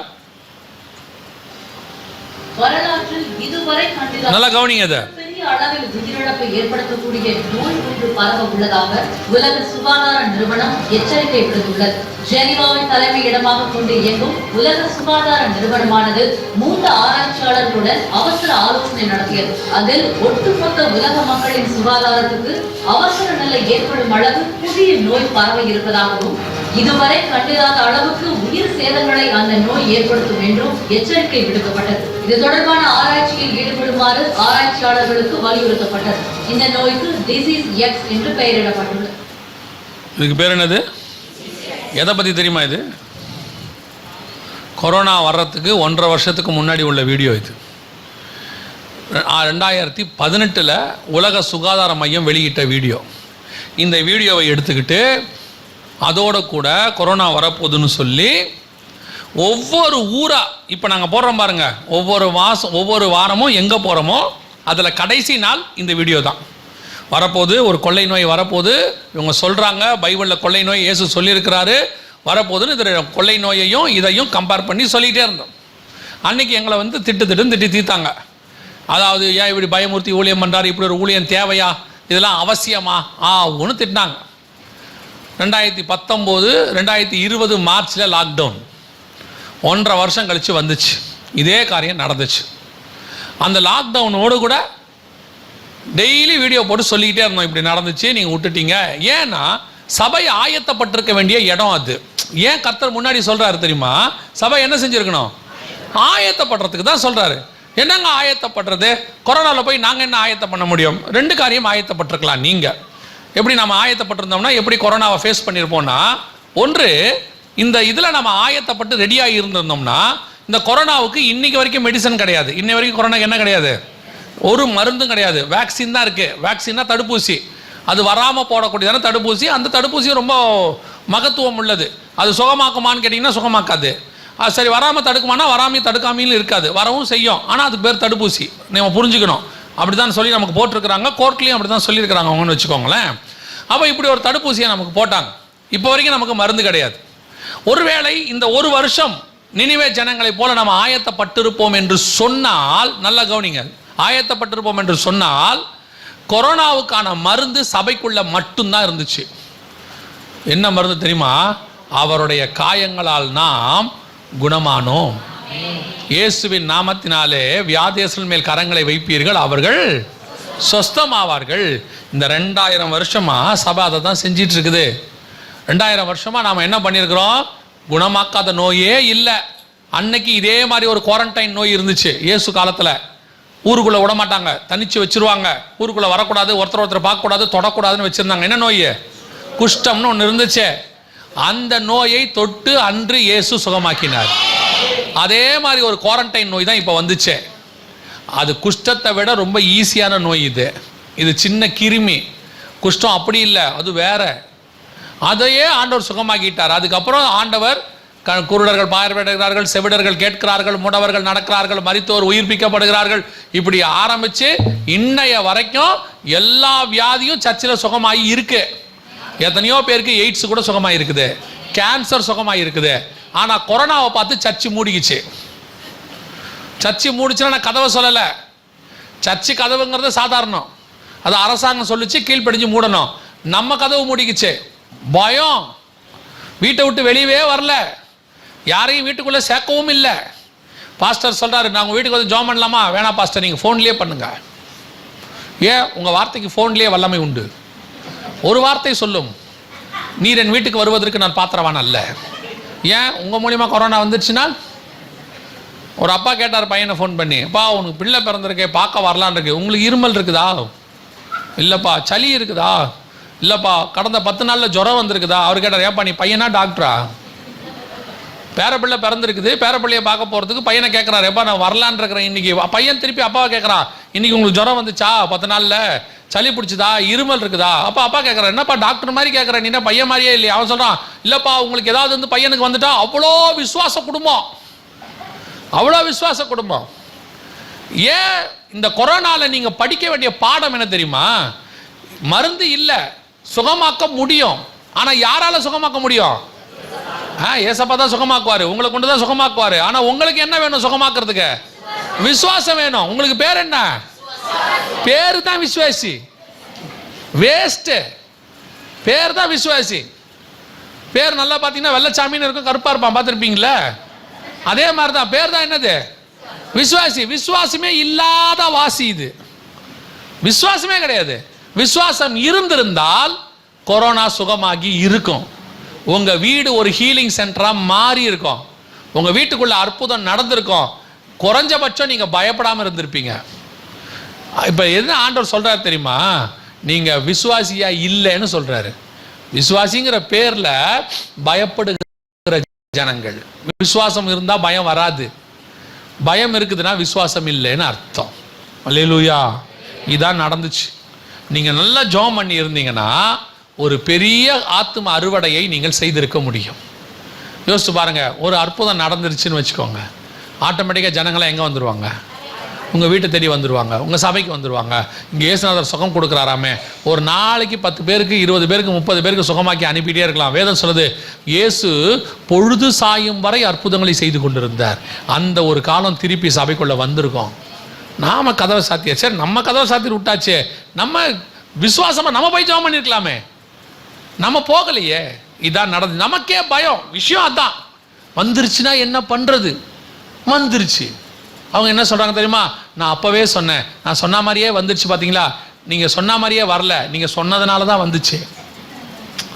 யோபு என்ன சொல்கிறாரு? நான் பயந்தது எனக்கு நேரிட்டது. அவர் பயந்தது அவர் பயந்த மாதிரி வந்துச்சு இல்லை, அவர் பயந்ததுனால வந்துச்சு. அவர் விசுவாச அறிக்கையில் வராதுன்னு சொல்லியிருந்தார்னா ஜீவனும் மரணமும் எங்கே இருக்கு? நாவின் கீழே இருக்கு. இது என்னை தொடாதுன்னா தொடாது, அவ்வளோதான், வேலை முடிஞ்சு. நாம நல்ல சான்ஸை விட்டுட்டோம். ரெண்டாவது, நீங்க குறைஞ்சபட்சம் நல்லா ஜெபம் பண்ணியிருந்தீங்கன்னா உங்களுக்கு வராமையாவது தடுத்துருக்கலாம். நிறைய விசுவாசி ஊழியர்கள் கொரோனாவில் என்ன செய்யப்பட்டாங்க? பாதிக்கப்பட்டாங்க. நிறைய பேர் இறந்தும் போனாங்க. குறைஞ்சபட்சம் நம்மகிட்ட அது இருந்துச்சுன்னா கர்த்தர் நம்மை காக்க வல்லமை உள்ளவராய் இருந்திருப்பார். அல்லேலூயா. சரி, போயிடுச்சு. இப்போ 3வது முத்திரை வருது. இந்த 3வது முத்திரை பஞ்சம். இதை 2021 நாங்கள் சொல்லிக்கிட்டே வரோம். இப்போ திருப்பி இதே தான் 2021 சொல்லிக்கிட்டே வரோம். இப்போவும் எங்களை தான் திட்டுறான். இருந்து போட்டோம், அது ஒன்றும் பிரச்சனை இல்லை. எரேமியா காலத்துலேருந்து இதானே நடக்குது. வந்து தீர்க்கதரிசி சொல்லுவான், இந்த மாதிரி நேபுகாத்நேச்சர் பிடிக்க வராருன்னு. சிதேக்கியா போட்டு எரேமியா தான் அடிப்பான். என்னடா எருசலேம் மண்மேடாகுன்ற அட்ரா அவனை அப்படின்னு அடிச்சு விட்டான். அடிச்சு போட்டு எங்கே வச்சுட்டான்? காவல் வீட்டில் கொண்டு போய் வச்சு விட்டாங்க. அந்த காலத்துலேருந்து இதுதான் நடக்குதுன்னு வச்சுக்கோங்க. போய் சொல்கிற தீர்க்கதரிசியெல்லாம் அடிப்பான். இன்னும் நீ அபத்தம் பேசுகிறாய். அப்புறம் அவனே கண்ணு குருடாகி போவான். சிதேக்கியா கூட்டிகிட்டு போய் என்ன பண்ணுவான்? கண்ணை குருடாக்கி கூட்டிகிட்டு போவாங்க.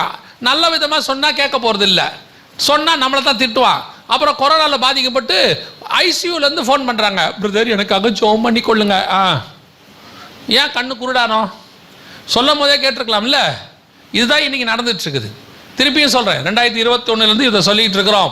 மிகப்பெரிய எக்கனாமிக்கல் கிரைசிஸ், தராசை பிடித்திருந்தான்.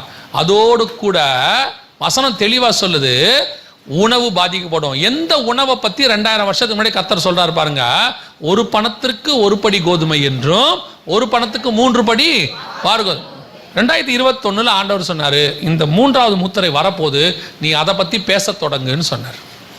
கரெக்டாக 2021 நவம்பர் மாதம் மிக துல்லியமாக உக்ரைன் ரஷ்யா பிரச்சனை ஆரம்பிச்சிச்சு. ஆரம்பித்த உடனே உலகத்திலேயே கோதுமை தயாரிக்கிற நம்பர் 1 நாடு உக்ரைன், நம்பர் 2 நாடு ரஷ்யா. ரெண்டும் சண்டை போட ஆரம்பித்த உடனே கோதுமை உற்பத்தி நின்றுச்சு. நின்ன உடனே உலகமே கோதுமை பஞ்சத்துக்குள்ளே போக தொடங்குச்சு. 2021 ஏப்ரல்ல இருந்து நாங்கள் சொல்லிட்டு இருக்கிறோம். நடந்தது 2021 நவம்பரில். 2022 ஆரம்பிக்கும் போது, இது வரைக்கும் சொன்ன போது அந்த 6 மாதம் யாருக்கும் அது ஒன்றும் புரியல. கொஞ்சம் பேருக்கு மட்டும் புரிய தொடங்குச்சு. எப்போன்னு கேட்டிங்கன்னா 2022 மே மாதத்தில் ஸ்ரீலங்கா திவாலாச்சு. எதனால் திவால் தெரியுமா? வசனம் கீழே போவாங்க, அந்த பத்திரிக்கை அது அவங்க ஊர் பத்திரிக்கை. என்ன வந்திருக்குது பாருங்க, உணவு பஞ்சம் தாக்கும் ஸ்ரீலங்கா, இலங்கை திவாலானது. திவால்னா தராசு, எக்கானமி, கீழே உள்ளது உணவு பஞ்சம். பர்டிகுலராக அப்படியே வார்த்தை நிறைவேற தொடங்குச்சு. 100% கர்த்தர் சொன்னபடியே உணவு பஞ்சம் கொஞ்சம் கொஞ்சமாக ஒவ்வொரு ஊராக ஆரம்பிச்சிச்சு, ஒவ்வொரு ஊராக வந்துச்சு. அதுக்கு அடுத்து பாகிஸ்தான். நாங்கள் சொல்லிக்கிட்டே இருந்தோம், பாகிஸ்தானில் 9 மணி நேரம் கரண்ட் கட்டு, பாகிஸ்தானில் பால் கிடைக்கல, பாகிஸ்தானில் வந்து கோதுமை பிரச்சனை வருது, எல்லாம் வந்துச்சு. சரியாக ஆண்டவர் சொன்னபடி 2023 ஆரம்பிக்கும் போது அந்த 6வது வசனம், ஒரு பணத்திற்கு ஒரு படி கோதுமை என்றும் ஒரு பணத்துக்கு 3 படி வார்கோதுமை என்றும், அந்த வசனம் அப்படியே நிறைவேறிச்சு. என்னது 1500 ரூபா? என்னது 6ஆம் வசனம் என்ன சொல்லுது? ஒரு பணத்திற்கு ஒரு படி கோதுமை. அப்படின்னா நீங்கள் நினச்சக்கூடாது 1 ரூபாய்க்கு ஒரு கோதுமை நினைக்கக்கூடாது. அங்கே என்ன சொல்லியிருக்கு தெரியுமா? 1ஆம் நூற்றாண்டில் ஒரு பணங்கிறது எவ்வளோ தெரியுமா? எவ்வளோ தெரியுமா? இப்போ சீஷர்கள் வந்து இயேசுவை கேட்குறாங்க. 5000 புருஷர் வந்துட்டாங்க மீட்டிங்க்கு. புருஷர் மட்டுமே எத்தனை பேர்? 5000. அப்போது பெண்கள் வந்திருப்பாங்க, பிள்ளைகள் வந்திருப்பாங்க, எல்லாரும் சேர்த்து ஒரு 10,000 பேர்னு வச்சுக்கோங்களேன். இந்த 10,000 பேருக்கு சாப்பாடு போடணும்னு கேட்குறாங்க. அதனால தான் அவர் வனாந்தரத்தில் கூப்பிட்டு போய் எல்லாரையும் உட்கார வச்சார். 10,000 பேருக்கு சாப்பாடு போடுறதுக்கு எவ்வளோ ஆகும்னா ஆண்டவர் சொன்னார்ல, நீங்களே உணவு கொடுங்கள் அப்படின்னும் போது விசேஷங்கள் எவ்வளோ ஆகும்னு சொன்னாங்க? 200 பணம் ஆகும் என்று சொன்னார்கள். 10,000 பேருக்கு 200 பணம் அப்படின்னு சொன்னால் ஒரு பணத்துக்கு எத்தனை பேருக்கு சாப்பாடு போடலாம்? குறைஞ்சபட்சம் இப்போ 1000 பேருக்கா? ஐயோ, என்னோட மேக்ஸில் வீக்கான ஆள்லாம் இருக்குது, நான் தான் வீக்குன்னு நினச்சேன். அப்போ கணக்கு பார்த்துங்க, 100 பணத்துக்கு 5000 பேருக்கு போடலாம். அப்போ ஒரு பணத்துக்கு 50 பேருக்கு போடலாம் சாப்பாடு. 1 கிலோ கோதுமை 1500 ரூபான்னா நம்ம ஊருக்கு 750 800 ரூபா. 800 பேருக்கு எத்தனை பேருக்கு சாப்பாடு போடலாம்? ஒரு 8 பேருக்கு போடலாமா? ஆனால் அங்கே எத்தனை பேர் சாப்பாடு தெரியுமா? கிட்டத்தட்ட 1500 ரூபா விற்கிது. பார்த்துக்குங்க, அப்போ எவ்வளோ பேருடைய சாப்பாடு? 1 கிலோ கோதுமை அவ்வளோ விலை விற்க ஆரம்பிச்சிருச்சுன்னு அர்த்தம். ஸ்ரீலங்காவில் 1 கிலோ கோதுமை 3000 ரூபா. நேற்று 1 லிட்டர் பால் 1000 ரூபா. விளையாட்டுக்கு சொல்லலை, ஸ்ரீலங்காவில் ஆள் இருந்தால் கேளுங்க. 1 லிட்டர் பால் 1000 ரூபா. 1 கிலோ தக்காளி 600 ரூபா, 1 கிலோ உருளைக்கிழங்கு 800 ரூபா, 1 கிலோ சிக்கன் 3000 ரூபாய் 2000 ரூபாய், ஒரு முருங்காய் 1000 ரூபாய். இது ஸ்ரீலங்கா நிலைமை. இதை விட மோசமான நிலைமை பர்மா. 4 பேர் பர்மாவில் போய் சாப்பிட்டா 1 லட்ச ரூபா ஆகும். நான் போனதுனால சொல்கிறேன் உங்களுக்கு. உணவு பஞ்சம் உலகம் முழுக்க போயிட்டு இருக்குது. 2022லேருந்து 21 ஸ்டார்டிங்லேருந்து வந்துடுச்சு. 2022 அப்படியே அந்த வசனம் துல்லியமாக நிறைவேறிடுச்சு. இப்போ ஸ்ரீலங்காவில் இந்த வருஷம் இன்னும் 2 மாதத்தில் வேட் போட போகிறாங்க, வேல்யூபிள் ஆடட் டேக்ஸ்ன்னு சொல்லுவாங்க, எக்ஸ்ட்ரா டேக்ஸ் போட போகிறாங்க. அதை போட்டாங்கன்னா இன்னும் 10 மடங்கு 20 மடங்கு விலை ஏறப்போகுது. ஒரு 5 பிஸ்கெட் நம்ம ஊரில் விற்கிது பார்த்தீங்களா, குட் டே பிஸ்கெட்லாம் ஒரு 5 இருக்காது, 10 இருக்கும் நம்மளதில். அவங்க ஊரில் 5 தான் இருக்கும். அந்த 5 பிஸ்கெட் உள்ள பாக்கெட் 250 ரூபா. பிள்ளைகளுக்கு பாலும் வாங்க முடியல 1000 ரூபா, பிஸ்கெட்டும் வாங்க முடியல. ஒரே ஒரு பிரெட்டு 100 ரூபா 200 ரூபா. ரொம்ப கவலைக்கிடத்தில் உலகம் போயிட்டுருக்குது. 3வது முத்திரை நடந்துட்டு இருக்குது. திருப்பியும் சொல்கிறேன், தமிழ்நாடு ஏதோ ஒரு கிருபையில் தப்பிச்சுக்கிட்டு இருக்கு. இதை விட மோசமான கண்டிஷனில் தான் வடநாடு இருக்குது. நீங்கள் பார்க்குறீங்களே, இந்தியா நல்லா இருக்குது நல்லா இருக்குதுங்கிறாங்களே, இந்தியா ஒன்றும் நல்லாலாம் இல்லை. நான் சொல்ல, அவங்களே தான் சொல்கிறாங்க. கோதுமை நமக்கே பத்தாதுன்னு கோற்றுமை மாதிரியே நிறுத்திட்டாங்க. இப்போ அரசாங்கம் என்ன அனௌன்ஸ் பண்ணியிருக்கு பாருங்க, நாடு முழுவதும் படிக்க முடியுதா என்னன்னு? நாடு முழுவதும் என்ன இருக்குது? நாடு முழுக்க என்ன இருக்கு? வறட்சி இருக்கு. கவர்மெண்ட், நான் சொல்லல, கவர்மெண்ட் சொல்லுது. இன்னைக்கும் விலைவாசி எங்க நிக்குதுன்னு பார்த்துக்குங்க. கர்த்தர் ஏதோ கிருபையா தமிழ்நாட்டையும் கேரளாவையும் கர்த்தர் காப்பாத்திக்கிட்டு இருக்கிறாரு. பல இடங்கள் மிக மோசமா போயிட்டு இருக்குது. ஏன் வடநாட்டுக்காரன் அத்தனை பேர் இங்க வந்துட்டான்? ஒரு நாளைக்கு 1000 பேர் வேலை பார்க்குறேன் வரான்ல, ஏன் வரான்? அங்க போனப்போ கேட்டோம், மாசம் 100 ரூபா சம்பளத்துக்கு வேலை இல்லையாமா. மாசத்துக்கு 100 ரூபா சம்பளத்துக்கு வேலை இல்லையாமா. இங்க வர வடநாட்டுக்காரங்களா எப்படி வேலை பார்க்குறாங்கன்னு நினைக்கிறீங்க? 10 பேர் 20 பேர் மொத்தமே கான்ட்ராக்ட் கூட்டு வந்துடுறாங்க. மாச சம்பளம்லாம் கிடையாது அவங்களுக்கு. கான்ட்ராக்ட் சோறு போட்டு, அவனுக்கு சோறுனா நம்மள மாதிரி கூட்டு பொரியல்லாம் கேட்க மாட்டான். அவனுக்கு 10 கிலோ கோதுமை 10 கிலோ உருளைக்கிழங்கு வேலை முடிஞ்சு. அவனுக்கு சப்பாத்தியை எண்ணெய் போட்டு உங்களை மாதிரிலாம் முறுமுறுன்னுலாம் சுட மாட்டான். அடுப்பில் வச்சான், கல்லை வச்சான், சப்பாத்தியை தட்டி போட்டுருப்பான், எண்ணெய் எல்லாமே சுடுவான், உருளைக்கிழங்க வேக வச்சு பிசைஞ்சு மேலே மிளகா பொடியை போட்டு அவன் சாப்பிட்டுட்டே இருப்பான். ஆனால் காலைல 6 மணிலேருந்து சாயங்காலம் 6 மணி வரைக்கும் வேலை பார்ப்பான். நம்ம ஆள் பாருங்க, வர்றதே 7 மணிக்கு தான் வருவான். வந்த உடனே டீ குடிக்க போயிடுவான். மதியானம் சாப்பாட்டுக்கு 1.5 மணி நேரம் எடுத்துப்பான். அதுலேயும் கூட்டு பொரியல்லாம் சாப்பிட்டு முடிக்கும் போதே 1.5 மணி நேரத்துக்கு அப்புறம் தூக்கம் ஒன்று வரும். ஒரு 1/2 மணி நேரம் சாய்வார். அப்புறம் 5:30 மணிக்கு டீயை குடிச்சிட்டு புறப்பட்டுருவார். ஏன் வடநாட்டுக்காரன் இவ்வளோ வந்து இங்கே வேலை பார்க்குறான் தெரியுமா? அவன் ஊரில் மாதம் கூட சம்பளம் கொடுக்க வழியே கிடையாது. அங்கங்கே புறப்பட்டு இந்தியா முழுக்க போயிட்டு இருக்கிறான். ஏதோ கிருபை. திருப்பியும் சொல்கிறேன், இங்கே இருக்கிறவங்களாம் பெரிய ஞானமுள்ள அரசியல்வாதிலாம் கிடையாது. கர்த்தர் நம்மேல் வச்ச தயவு இங்கே பாதுகாத்துட்டு இருக்குது. அன்னையிலேருந்து நான் அதை தான் சொல்லுவேன். உங்களுக்கு தான் என்ன கான்செப்ட் தெரியுமா? டிஎம்கே இருந்தால் நல்லா இருக்கும், ஏடிஎம்கே இருந்தால் நல்லா இருக்கும், காங்கிரஸ் இருந்தால் நல்லா இருக்கும், கம்யூனிஸ்ட் தான் நல்லா இருக்கும். என்னை பொறுத்த வரைக்கும் கர்த்தர் இருந்தால் தான் நல்லா இருக்கும். யார் இருந்தாலும் அது கர்த்தருடைய துணை நமக்கு இருக்கணும். இப்போ வரைக்கும் அதான் நடந்துக்கிட்டே இருக்குது. யோசித்து பாருங்க. நான் தான் சொல்லுவேன், நீங்கள் வந்து புனித பயணம்னு எருசலேமுக்கெல்லாம் போகிறத விட்டுட்டு ஒரு ட்ரிப்பு ஸ்ரீலங்காவுக்கு போயிட்டு வாங்க. அதை விட கம்மி தான், அதை விட கம்மி தான். ஒரு ட்ரிப்பு மணிப்பூர் போயிட்டு வாங்க. எருசலேமுக்கு போயிட்டு வரதை விட காசு பாதி தான் செலவாகும். ஆனால் நீங்கள் போயிட்டு வர்றதுக்குள்ள கர்த்தருக்குள்ள நீங்கள் பலப்பட்டு விடுவீர்கள். ஏன் தெரியுமா? அங்கே இருக்கக்கூடிய ஊழியங்களை போய் பாருங்க, அங்கே இருக்கிற பஞ்சங்களை பாருங்க, கஷ்டத்தை பாருங்க, அந்த ஜனங்க என்னென்ன பண்ணுறாங்கன்னு கொஞ்சம் போய் பாருங்க. 1000 ரூபாய்க்கு காலையிலேருந்து சாயங்காலம் வரைக்கும் நிற்பாங்க. இந்த ஒரு 1000 ரூபாய் இலவசமாக கிடைக்கிறதுக்கு. இந்த கோதுமை பேக்கெட்டை பாகிஸ்தானில் ஒரு மூட்டையை வாங்குறதுக்கு 4 பேர் செத்துட்டான். 5ஆம் அதிகாரம் 6ஆம் வசனம் 100% என்ன செய்து நிறைவேறி கொண்டே இருக்கு. அந்த வசனத்தில் இன்னொன்று இருக்கு. ஆண்டவர் அழகா சொல்லி இருக்கிறார். என்ன தெரியுமா சொல்றாரு? எண்ணெயையும் திராட்சை ரசத்தையும் சேதப்படுத்தாத. என்ன ஒரு தீர்க்க தரிசனமான வார்த்தை பாருங்க. இந்த எண்ணெயும் திராட்சை ரசமும் இவ்வளோ உணவு பஞ்சத்துக்கு நடுவில் எது பாதிக்காம இருக்கும்? இன்னைக்கு உலகத்தின் பொருளாதாரத்தை காப்பாற்றுற நம்பர் 1 பொருள் எது தெரியுமா? எண்ணெய் தான் காப்பாற்றிக்கிட்டு இருக்குது. கச்சா எண்ணெய். நம்ம சொல்றோமே, உலக பொருளாதாரத்தையே மொத்தம் காப்பாத்துது. இப்போ கூட 3ஆம் உலக யுத்தம் ஏன் வெடிக்க போகுது தெரியுமா? அவங்க எண்ணெய் கப்பலை போக விட மாட்டேங்கிறாங்க, அந்த பக்கமும் இந்த பக்கமும். அதனால தான் விலைவாசி ஏறுதுங்கிறான். ஆனால் எண்ணெய்க்கு பஞ்சமே இல்லை, கோதுமை உற்பத்தி இல்லை, ஆனால் எண்ணெய் உற்பத்தி இருக்கு. சவுதி அரேபியாவில் டெய்லி என்ன பண்ணுறாங்க? ஈரானில் எடுக்கிறாங்க, சவுதி அரேபியா எடுக்கிறாங்க, ரஷ்யாவில் எடுக்கிறாங்க, ஏன் இந்தியாவிலே எடுக்கிறாங்க. எண்ணெய் பிரச்சனை இல்லை, எண்ணெய் தான் இன்னைக்கு காப்பாற்றிக்கிட்டு இருக்குது. ஆனால் இந்த வசனம் என்னைக்கு உள்ளது தெரியுமா? இன்று உள்ளதில்லை, 1900 வருஷத்துக்கு முன்னாடி உள்ளது. பத்மு தீவிலே யோவானுக்கு கொடுக்கப்பட்டது. இத்தனை துல்லியமாய் தீர்க்க தரிசனம் உரைக்கிற தேவனும் வேதமும் உலகத்தில் வேறு ஒன்று கிடையவே கிடையாது. நம்முடைய ஆண்டவராக இயேசு கிறிஸ்துவும் பரிசுத்த வேதாகமும் மட்டும்தான். அதை கர்த்தர் நம்ம கையில் எழுதி கொடுத்திருக்கிறார். அதை தான் ஆண்டவர் சொல்றார், நான் என்னுடைய மகத்துவங்களை அவர்களுக்கு எழுதி கொடுத்தேன். அவர்கள் அதை கையில் இருக்கிற தேவனுடைய புக்கை விட்டுட்டு ஃபேஸ்புக்கில் உட்காந்துருக்கான். என்ன நடக்கும்? என்ன நடக்கும்? உலகம் போற போக்கே சரியில்லை. உலகம் எந்த போக்கில் போனாலும் சரி, நம்ம போற போக்க ஒருத்தர் பாதுகாக்கிறவர் இருக்கிறாரு, பத்திரமா பாதுகாத்துக் கொள்வார். இன்னைக்கு 3வது முத்திரையின் காலம் போயிட்டு இருக்கு. இந்த வருஷம் இன்னும் உச்சத்துக்கு போகும். வேர்ல்டு எக்கனாமிக்கல் ஃபாரம்னு ஒன்று இருக்கு, அவனே சொல்லிட்டான் மிக மோசமான இடத்துக்கு உலகம் போயிட்டு இருக்குது.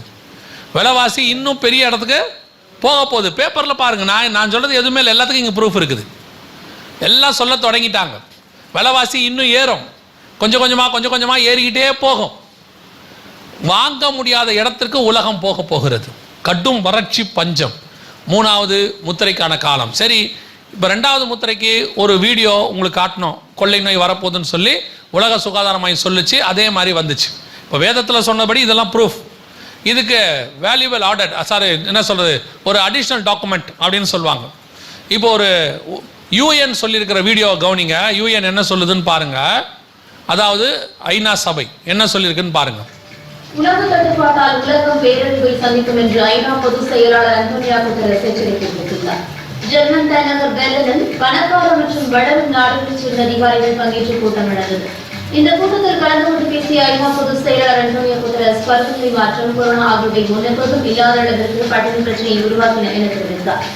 உணவு கிடைக்காத பிரச்சனை உலக அளவில் உணவு தட்டுப்பாடாக மாறும் என்றும், உணவு தட்டுப்பாட்டால் உலகம் பேரழிவை சந்திக்கும் எனவும் எச்சரித்தார். அதனை சமாளிக்க ஐநா அதிகாரிகள் சமாதான நடவடிக்கையை மேற்கொண்டு வருகிறார்கள் எனவும் தெரிவித்தார். தெளிவாக சொல்லிட்டாங்க ஐநா சபையில். இவங்களுடைய ஒரு பிரான்ச் தான் உலக சுகாதார மையம். அவங்க தான் கொள்ளை நோய்க்கு அனௌன்ஸ் பண்ணாங்க. அதே மாதிரி வந்துச்சு. இவங்க தீர்க்கதரிசி கிடையாது. இவங்க என்ன செய்வாங்க, நடக்கிற டைம் ஸ்டாட்டிஸ்டிக்ஸ் எல்லாம் வச்சுக்கிட்டு உலகத்தில் உள்ளதெல்லாம் பார்த்து நடக்க வாய்ப்பு இருக்குன்னு சொல்லுவாங்க. ஸோ அவங்க சொல்கிறது தீர்க்க தரிசனமாக நடக்காது, அவங்க பார்த்து அதோடைய ஸ்டாட்டிஸ்டிக்ஸை வச்சு சொல்கிறாங்க. இப்போ உணவு பஞ்சத்தை பற்றியும் அவங்க 2023 சொல்லிட்டாங்க. மிக மோசமான உணவு பஞ்சம் ஆரம்பிக்க போகுதுன்னு. இந்த வருஷமும் அடுத்த வருஷமும் உணவு பஞ்சம் மிக மோசமான இடத்தில் இருக்கும். அதை நீங்கள் பார்க்கத்தான் போகிறீர்கள். இப்போவும் சொல்கிறேன், 2வது முத்திரையில் மிஸ் பண்ணிட்டோம். 3வது முத்திரைக்கு ஆயத்தமாகுங்க. ஆயத்தமாகுங்கன்னா என்ன செய்யணும்? உணவு பஞ்சம் வரப்போகுது, ஆயத்தமாகனா என்ன செய்யணும்? போகும்போதே என்ன பண்ணிடணும்? ஆளுக்கு 10 மூட்டை கோதுமை என்ன பண்ணிடுங்க, வாங்கிட்டு போயிடுங்க.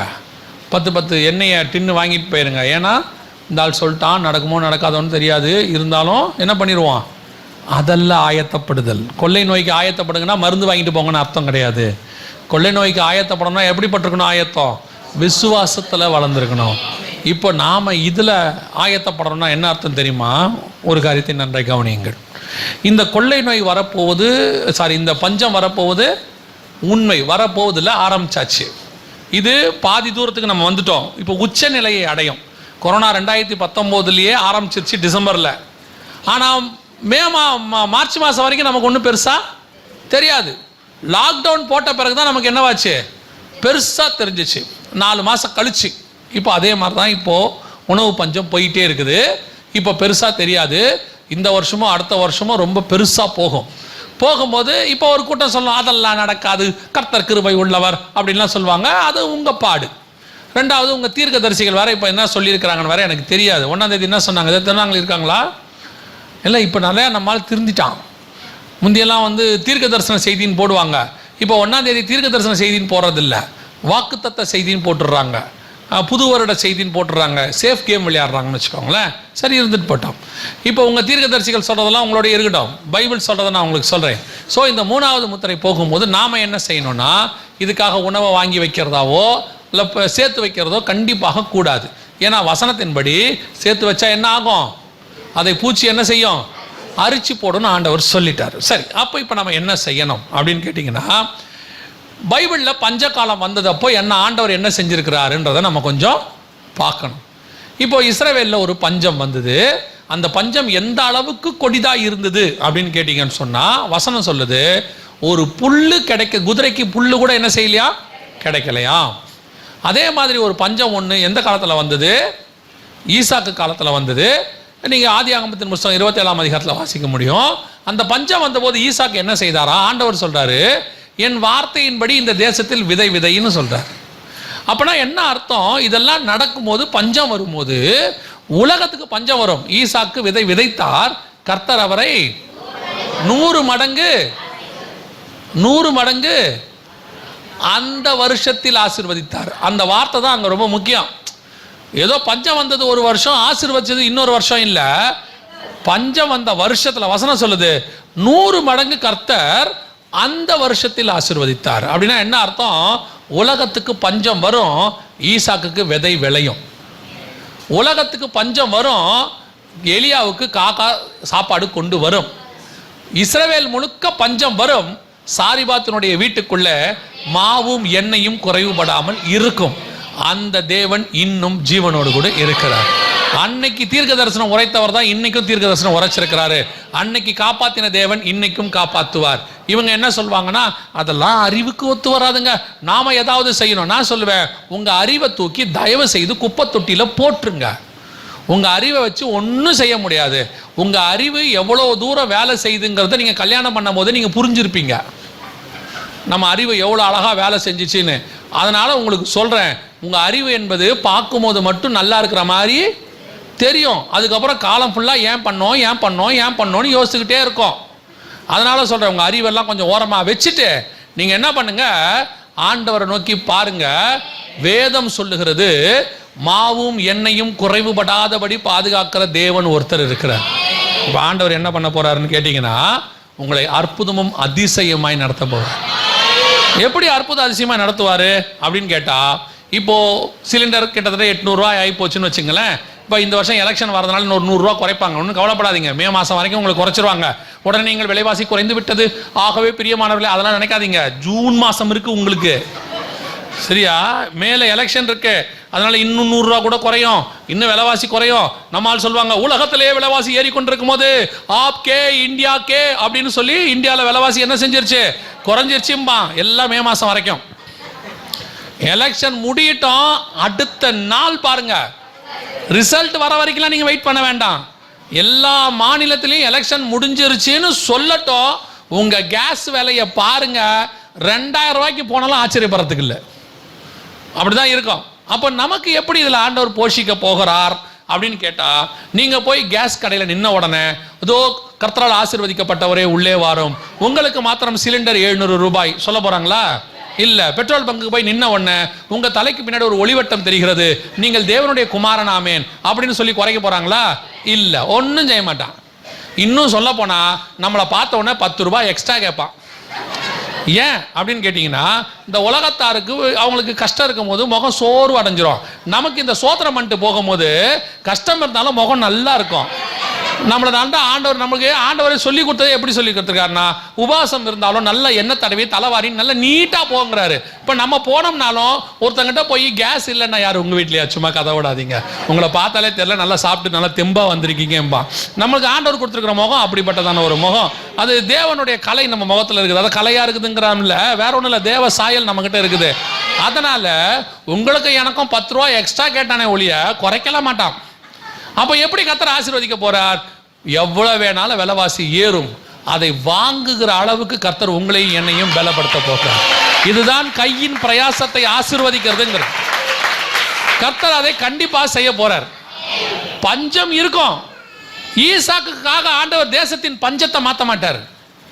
உடனே ஈசாக்குடைய வயல்ல மட்டும் மழை பெய்யாது. ஆனா ஒண்ணு நடக்கும், ஈசாக்கு விதைக்கிற விதை மட்டும் முளைக்கும். எப்படிங்க முளைச்சது? கர்த்தர் அவனை ஆசீர்வதித்தார். நம்மளை பார்த்து கேட்பாங்க, எப்படிங்க இவ்வளோ கஷ்டத்தில் நீங்கள் நல்லா இருக்கிறீங்களா, எப்படி முடிக்கிறீங்க? நாங்கள் ஒன்றும் பெரிய அறிவாளிலாம் இல்லை, கர்த்தர் எங்களை ஆசீர்வதிச்சார், ஆகவே நாங்கள் ஆசீர்வாதமாக இருக்கிறோம். கொரோனாவில் நிறைய பிரச்சனை வந்தோடனே ஒரு பெரிய காஃபி கம்பெனி ஓனர், கிட்டத்தட்ட 200 கோடி ரூபாய்க்கு அதிபதி, சூசைட் பண்ணி செத்துட்டார். நீங்கள் படிச்சிருப்பீங்க பேப்பரில். பெரிய காஃபி கம்பெனி ஓனர், நிறைய சொத்து இருக்குது, வித்து அடைச்சிட முடியும். ஆனால் அதை ஃபேஸ் பண்ணுறதுக்கு அவருக்கு எண்ணம் இல்லை, தைரியம் இல்லை. ஆனால் உங்களுக்கு எனக்கும் பணமே கையில் இல்லை, நாளைக்கு வருமானு கூட தெரியாது. ஆனால் ஒன்றே ஒன்று இருந்துச்சு, என் தேவன் என்னை நடத்த வல்லமை உள்ளவராக இருக்கிறார், அது என்னை ஆசீர்வதித்து காப்பாற்றி கொண்டு வந்து இன்னை வரைக்கும் நிறுத்திருச்சு. அந்த தேவன் தான் இந்த பஞ்ச காலத்திலும் உங்கள் வீட்டிலும் என் வீட்டிலும் இருக்க போகிறார். நீங்கள் விசுவாசிங்கன்னா வீட்டில் தேவனுடைய மகிமையை பார்ப்பீங்க. உங்கள் வீட்டில் எண்ணெயும் மாவும் குறைவுபடாதபடி கர்த்தர் பாதுகாக்க வல்லமை உள்ளவராக இருக்கிறார். யோசிக்கவே யோசிக்காதீங்க. கொரோனாவில் ஒரு அம்மா ஆண்டவரை ஏற்றுக்கொண்டவங்க, அவங்களுடைய பிள்ளைக்கு கணவர் கிடையாது, 3 பிள்ளைகள். அன்னைக்கு இருந்தது கடைசி அரிசி, அவ்வளோதான், போட்டாச்சு, போட்டு செஞ்சாச்சு. நைட்டு படுக்கும்போது அந்த அம்மா சொல்கிறாங்க அழுதுகிட்டே, ஆண்டவரே நாளைக்கு என் பிள்ளைகளுக்கு கஞ்சி காய்ச்சறது கூட என்ன இல்லை, சாப்பாடு இல்லை, நீங்கள் தான் பார்த்துக்கொள்ளணும். காலையில் பிள்ளைங்க பசின்னு கேட்கும் போது நான் என்ன செய்வேன் ஆண்டவரேன்னு அழுதுகிட்டே தூங்கிட்டாங்க. காலையில் கதவை தட்டுறாங்க, இந்த அம்மா நல்லா தூங்கிட்டாங்க. கதவை தட்டி திறந்தா அந்த சபையினுடைய போதகர் கொண்டு வந்து 15 நாளைக்கு தேவையான மளிகை சாமானை கையில் கொடுத்துட்டு ஆண்டவர் கொடுக்க சொன்னார்னு கொடுத்துட்டு போயிட்டார். முந்தின நாள் நைட்டு ஒரு பிடி அரிசி கிடையாது, மறுநாள் காலையில் 15 நாளைக்கு தேவையான சாப்பாடை கர்த்தர் கொடுத்துருக்கிறார். இந்த தேவன் இன்னும் ஜீவனோடு கூட இருக்கிறார். இங்கே சமீபத்தில் ஒரு சாட்சி சொன்னாங்க, நாகர்கோயில் பக்கத்தில், சேலம் பக்கத்தில் ஒரு சாட்சி சொன்னாங்க. திடீரென்று ஒருத்தர்கிட்ட ஆண்டவர் சொன்னாராம், நல்ல பணக்காரரு, அவர்கிட்ட சொன்னாராம், அந்த ஊழியக்காரருக்கு கொண்டு போய் ஒரு மாதத்துக்கு தேவையான மளிகை சாமான்லாம் வாங்கிட்டு ஒரு ஆஃபரிங்கை கொண்டு போய் கொடுன்னு. இவர் வீடு, அவர் வீட்டிலேருந்து ஒரு 100 கிலோமீட்டர் தள்ளி. இப்போ இவர் சொன்னாராம், ஆண்டவரை காலையில் போகிறேன்னு. ஆண்டவர் சொன்னாராம், ஏன் இப்போ ஏன் போக மாட்டார், நான் தான் கார் கொடுத்துருக்குறேனே உனக்கு, கார் எடுத்துகிட்டு போன்னு. இவர் நைட்டு 2 மணியோ 3 மணியோ எடுத்து கிளம்பி ரெடியாகி காலைல போய் சேரும்போது 6 மணி. போய் கதவை தட்டுறாரு. போனால் ஆண்டவர் உங்களுக்கு கொடுக்க சொன்னாருன்னு சொல்லி அந்த சாமானையும் காசையும் கொடுக்கும்போது அந்த ஊழியக்காரை கட்டி பிடிச்சிட்டு அழுதாராம். இனி நாங்கள் என்ன செய்யறதுனே தெரியல, நான் ஊழியத்துக்கு வந்துட்டோம், யாரையும் காசு கேட்டு எங்களுக்கு பழக்கம் இல்லை, ஆண்டவரே எங்களுக்கு நீங்கள் தான் போஷிக்கணும்னு நினச்சோம், ஆனால் கர்த்தர் 100 கிலோமீட்டர்லேருந்து ஒரு ஆளை அனுப்புவார் நான் எதிர்பார்க்கவே இல்லைனாரா. கர்த்தர் நினச்சா பரலோகத்திலேருந்து தூதனையே அனுப்பி கொடுக்க வல்லமை உள்ளவராக இருக்கிறார். உங்களுக்கு எனக்கு இருக்க வேண்டியது விசுவாசம் மட்டும்தான். ஏன்னா நம்ம தேவன் மட்டும்தான் ஜீவனோடு கூட இருக்கிறார். அவர் உயிரோடு இருக்கிறதுனால நமக்கு நிச்சயம் செய்வார். நாம் அவருடைய பிள்ளைகளாக இருக்கிறதுனால கண்டிப்பாக செய்வார். பொல்லாதவர்களாகிய நீங்கள் உங்கள் பிள்ளைகளுக்கு நல்ல ஈவுகளை செய்யும் போது பரலோகத்தில் இருக்கிற பிதா எனக்கு செய்வது அதிக நிச்சயம். அல்லேலூயா. 2வது நீங்கள் செய்ய வேண்டிய மிக முக்கியமானது, ஆண்டவர் இவைகளுக்கு நடுவில் உங்களுக்கு இந்த சாப்பாடு கொடுக்கறது எல்லாமே கொஞ்சம் நிறையா தான் தருவார். நான் விசுவாசத்தில் தான் சொல்கிறேன். ஆண்டவர் உங்களுக்கு என்ன செய்ய போகிறாரு? நிறைய தரப்போகிறார். எதுக்கு நிறைய தரப்போகிறார்னா, நீங்கள் சாப்பிட்டுட்டு மிச்சத்தை பரணி மேலே வச்சு மூடிட்டு சமைச்சு ஃப்ரிட்ஜுக்குள்ளே வச்சுட்டு மிச்ச மீதியை நீங்கள் கட்டிலுக்கு அடியில் வச்சுட்டு ஐயோ சோத்திரம் ஆண்டவரே எனக்கு 2 வாரத்துக்கு ஆண்டவர் எது கொடுத்தாருன்னா, நீங்கள் சாப்பிட்டுட்டு திருப்தி அடைந்து உன் வீட்டு வாசலில் இருக்கிற தரித்திரனுக்கும் லேவியனுக்கும் விதவைகளுக்கும் போஷிக்கும்படி கர்த்தர் உங்களுக்கு தரப்போகிறார். வசனம் அப்படி தான் சொல்லுது. இப்போ ஆண்டவர் உங்களுக்கு தரது எதுக்கு தெரியுமா? உங்களுக்கும் உங்களோடு கூட இருக்கக்கூடியதான அந்நியர் பரதேசிகள் யார் யாரெல்லாம் சாப்பாடு இல்லாமல் இருக்கிறாங்களோ அவர்களுக்கு கொடுக்கும்படி கர்த்தர் கொடுத்துருக்கிறார். இதுதான் நீங்கள் பண்ண போகிற ஊழியம். என்ன ஊழியம் தெரியுமா? நீங்கள் கொடுக்கும்போது அவன் என்ன நினைப்பான் தெரியுமா? இந்த காலத்தில் ஒரு பிடி அரிசி கூட கொடுப்பதற்கு அரசாங்கத்திலேயே இல்லாத காலத்தில் இவன் கொண்டு வந்து எனக்கு சாப்பாடு கொடுக்குறானே, இவனே இவ்வளவு அன்பாக இருப்பானால் இவனுடைய தேவன் எப்படிப்பட்டவராக இருப்பார் என்று உங்கள் மூலம் தேவன் வெளிப்பட போகிறார். நீங்கள் செய்ய வேண்டியது ஒன்றே ஒன்று தான். இது வரைக்கும் சேர்த்தது போதும். நான் சொல்றது புரியுதா? பீரோக்குள்ளே இருக்கிறது போதும். 35 புடவை 40 புடவை வச்சுக்கிட்டு போதும். 20-25 சட்டையை வச்சிருக்கிறீங்க போதும். ஆண்டவர் 3 வேளை சாப்பிட்றதுக்கு சாப்பாடு கொடுத்துருக்கிறாரா? போதும். ஃப்ரிட்ஜுக்குள்ளே இன்னொரு 4 நாளைக்கு தேவையானது இருக்குதா? போதும், விட்டுருங்க. நல்லா சாப்பிடுங்க. உங்களை சாப்பிட வேணானே சொல்ல, அதோட கூட இல்லாதவங்களுக்கு கொடுங்க. எனக்கு எனக்கு எனக்கு எனக்குன்னு வச்சு 45 வயசு தான் ஹார்ட் அட்டாக்ல போயிட போறீங்க. நீங்கள் என்ன நினைக்கிறீங்கன்னா, தெரியாமல் இந்த மீட்டிங்க்கு வந்துட்டோம் போல, இருந்தாலும் என்ன இப்படி சொல்லி அனுப்புகிறானே போகும்போதுன்னு. பின்ன என்ன, எவ்வளோ போட்டாலும் மொத்தத்தையும் மொக்கிறது. இப்படி போகும்போது திங்கிறது, வரும்போது திங்கிறது, வாயை அரைஞ்சினே இருக்கு. சில ஆட்கள்லாம் பார்த்தீங்கன்னா நமனமாங்குது. அப்புறமா வந்து பாஸ்டர்கிட்ட கேட்குது, என்னன்னே தெரியல பாஸ்டர், உடம்பு ஊதிக்கிட்டே போகுது, டாக்டர் கூட என்னன்னே தெரியல, என்ன திங்கிறது, அரைக்கிறத நிறுத்திடுங்க, ஊதுறது நின்றோம். இதில் வேற கேட்டால் ஒரு ஆசீர்வாதம் வேற, ஆண்டவர் இடது புறமும் வலது புறமும் கழுகி பெருகும்படி செய்தார். 3 வேளை நல்லா சாப்பிடுங்க. இன்னொன்று, உங்கள் பிள்ளைங்கிட்ட சொல்லுங்கள், இந்த சாப்பாடை கொஞ்சம் வேஸ்ட் பண்ண வேணான்னு சொல்லுங்கள். கொண்டு போய் அப்படியே குப்பையில் கொட்டுது. இந்த சாப்பாடு, ஒரு வேளை சாப்பாடு இல்லாமல் 100 கோடி பேர் உலகத்தில் இருக்கிறான். 100 கோடி பேர். நான் என்ன சொல்கிறேன், சாப்பாடு வாங்குங்க. சில ஆட்கள்லாம் பார்த்தீங்கன்னு சொன்னால் அந்த சாப்பாடை வாங்கும் போது இந்த மணல் கலவை, சிமெண்ட் கலவையை வாங்குற மாதிரி மொத்தமாக கூம்பாக கொட்டிக்கிறான். அப்படியே எல்லாத்தையும் கொட்டி கொட்டி கொட்டி சுற்றி அவர் தட்டு எடுத்துகிட்டு வரும்போது பார்த்தீங்கன்னா பொண்ணுக்கு சீர்வரிசை கொண்டு வர மாதிரியே கொண்டு வராங்க எல்லாத்தையும் வச்சு. எதுக்கு அப்படி கொண்டு வருவிய? எங்கே ஓடி போகுது அந்த சாப்பாடு?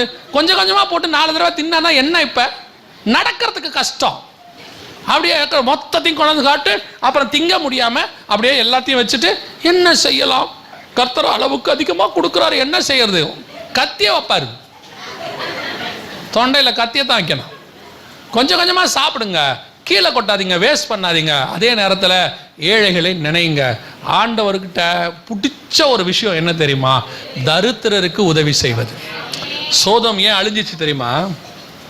சோதோம் ஏன் அழிஞ்சிச்சுன்னு ஆண்டவர் சொல்லுவார், வெறும் ஓரின சேர்க்கை மட்டும் அவங்களுக்கு காரணம் இல்லை சோதோம் அழிஞ்சதுக்கு. வாசிங்க, எசேக்கியேல் புஸ்தகம் 16ஆம் அதிகாரம் 49வது வசனம் வாசிங்க பார்ப்போம்.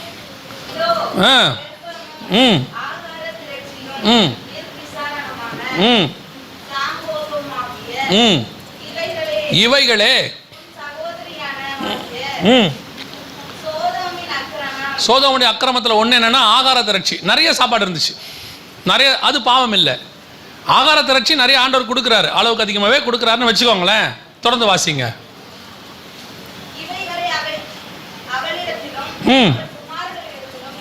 இருந்தன, சிறுமையும் எளிமையினுடைய கையை. அதான் அர்த்தம். எங்கிட்ட நிறைய சாப்பாடு இருக்கு, ஆனால் அங்கே சாப்பிடாம ஒருத்தன் இருக்கான், அவனுக்கு அதை கொடுக்கல. எங்கிட்ட அதிகமாக இருக்கிறது தப்பு இல்லை. ஏன் எங்கிட்ட ஆண்டவர் அதிகமாக கொடுக்குறாரு தெரியுமா? நான் சாப்பிட்டு கீழே கொட்டுறதுக்கு இல்லை, நான் சாப்பிட்டு எனக்கு முன்னாடி இருக்கிற ஏழைக்கு கொடுக்கறதுக்கு. ஏன் தெரியுமா? அவன் தேவனை அறியாதவன், அவன் தேவனை அறிவதற்கு ஒரு வழி இருக்கிறது. நீ கொடுக்குற ஆகாரம் அவன் தேவனை அறிய பண்ணும். நீ சுவிசேஷம் சொல்லவே வேண்டாம், நீ கொடுத்து பாரு, உன் தேவனை அவன் தெரிந்து கொள்வான். ஏன்? மனுஷனால் முடியாதது தேவனால் தான் முடியும்னு அவனுக்கு தெரியும். அவன் சில சொல்லுவாங்க பார்த்தீங்களா, கடவுள் மாதிரி வந்து கொடுக்குறீங்க. கடவுள் மாதிரி இல்லை, கடவுள் அனுப்பிச்சிருக்கிறான்னு சொல்லணும். இதுதான் ஆண்டவர் உங்ககிட்ட எதிர்பார்க்குற. 2வது, ஒன்று, நீங்கள் விசுவாசத்தோடு இருக்கணும். உங்கள் வீட்டில் அற்புதம் நடக்கும், உங்களுடைய மாவு செய்கிற தொட்டி குறையாது, ஆண்டவர் உங்கள் வீட்டை ஆசீர்வதிப்பார். நான் எப்பவும் சொல்லுவேன், தேவனை ஏற்றுக்கொண்ட நாள்லேருந்து இப்போ வரைக்கும் எனக்கு ஆகார குறைவு வந்ததே கிடையாது. ஏன்னா கர்த்தர் எப்படியும் என்ன செய்கிறாரு? போஷிச்சிருவார். சர்வ வல்லமை உள்ள தேவன் அவர். இவர் அன்றைக்கி ஒருத்தர் பார்த்தோம், அவர் அன்றைக்கி பேசிகிட்டு இருக்கும்போது சொன்னார், ரோட்டில் பிச்சை எடுத்துக்கிட்டு இருந்தாங்களாம். பிச்சை எடுத்துக்கிட்டு இருந்தவங்களை கர்த்தர் மாற்றி இன்னைக்கு அநேகருக்கு ஆசீர்வாதமாக்கி அவர் இன்னைக்கு எத்தனையோ பிச்சைக்காரங்களுக்கு ஹெல்ப் பண்ணிக்கிட்டு இருக்கிறார். கர்த்தர் நம்மளை உயர்த்துறதுக்கு ஒரு நாள் ஆகாது. ஆடு மேய்க்கிறவனை ராஜாவாக மாற்றி விட்டுருவார். ஆனால் நாம் ரெடியாக இருக்கணும். எதுக்கு தெரியுமா? நம்ம மூலமாக கர்த்தர் இன்னும் ஒரு பெரிய கூட்டத்தை ரட்சிக்க விரும்புகிறார். அவங்களுக்கு கொடுக்கறதுக்கு கை நீளணும். வாங்கிறதுக்கு இருக்கிறத விட கொடுக்கறதுக்கு கை அதிகமாக நீளணும். நிறைய பேருக்கு இந்த காசை கொடுக்கவே தோணாது. நான் எங்கள் பாஸ்டர்கிட்ட கற்றுக்கிட்டது, எங்கள் பாஸ்டர் ஒரு நாளும் காசை பிடிச்சே வைக்க மாட்டார். எங்கள் பாஸ்டர்கிட்ட நான் பார்த்தது, யாராவது ஊழியக்காரங்க வந்து ஐயா கொஞ்சம் கஷ்டம் அப்படின்னோடனே பைக்கெட்டில் கை விடுவார், என்ன வருதோ எடுத்து அப்படி கொடுத்துருவார். ஐயா இது ஒருத்தர் ஆஃபரிங் கொடுத்தாங்க, எவ்வளோ இருக்குது தெரியல, நீ வச்சுக்கியா அப்படின்றவார். நான் கடைசி வரைக்கும் எங்கள் பாஸ்டரை பார்த்தேன், அவருக்கு எந்த விதத்திலும் காசு கஷ்டம் வந்ததே கிடையாது. கர்த்தர் அவரை அபிரதமாய் ஆசீர்வதிச்சார். எவ்வளவு கொடுக்குறோமோ அவ்வளோ ஊறும். சில ஆட்களுக்கு வாங்குற அளவுக்கு கொடுக்கறதுக்கு என்ன இருக்காது?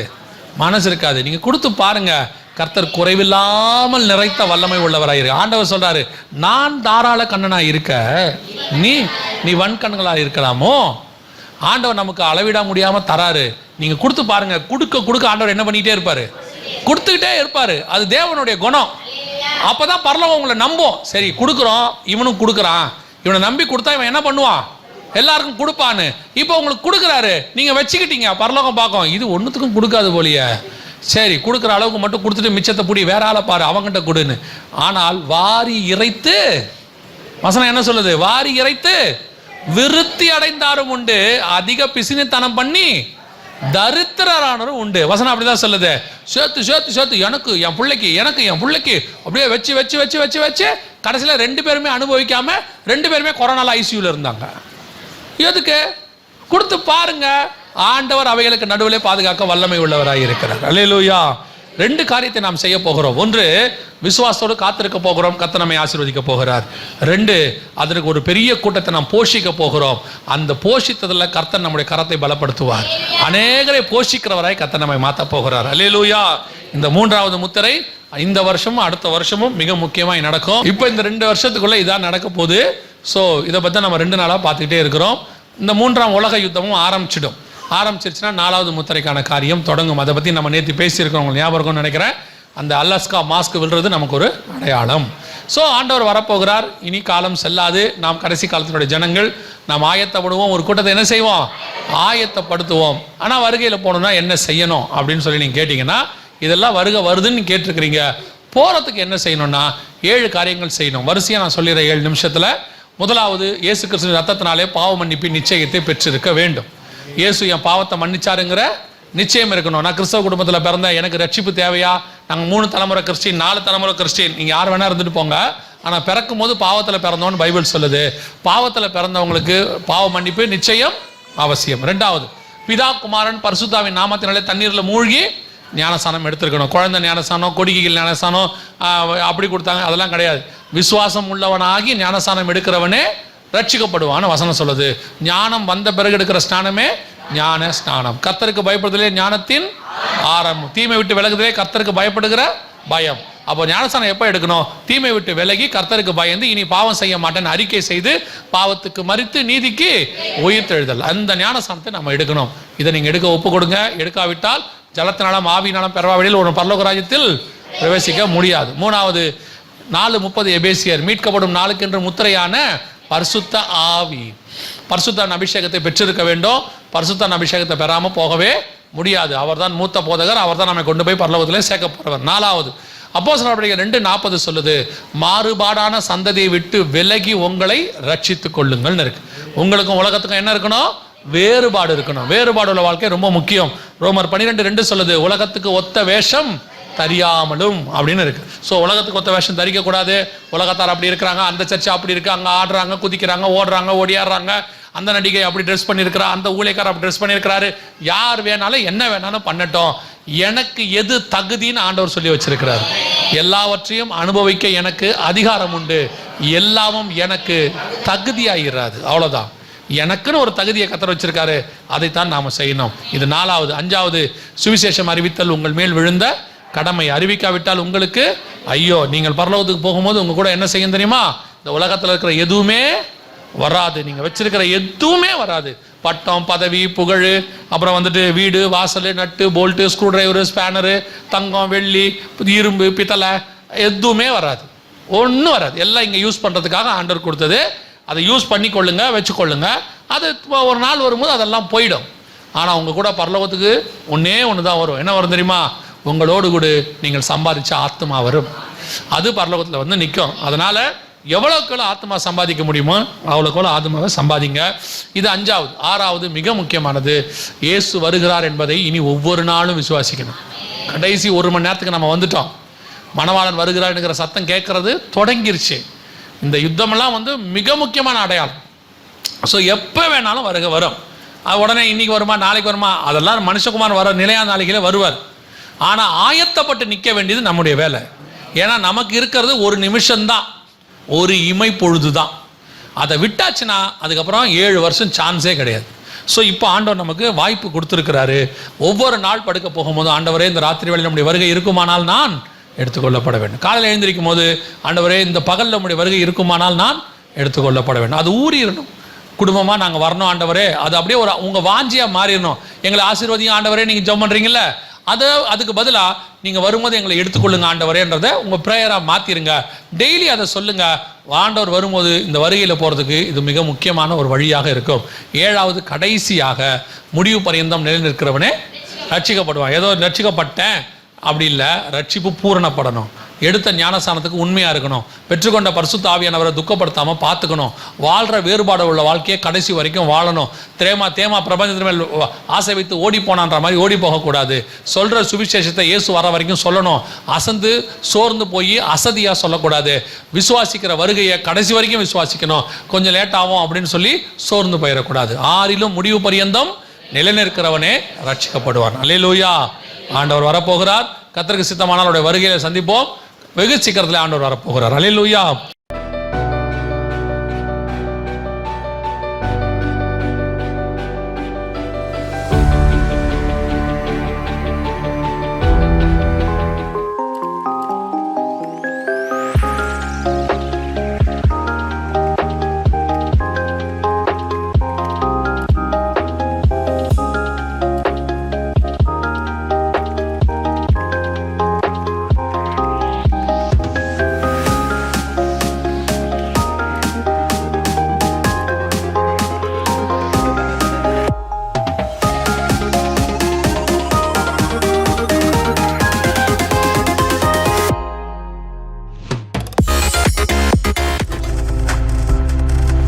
நீங்கள் பார்த்துக் கொண்டிருப்பது உங்கள் ஜாய் டிவி. உங்கள் துக்கம் சந்தோஷமாய் மாறும்.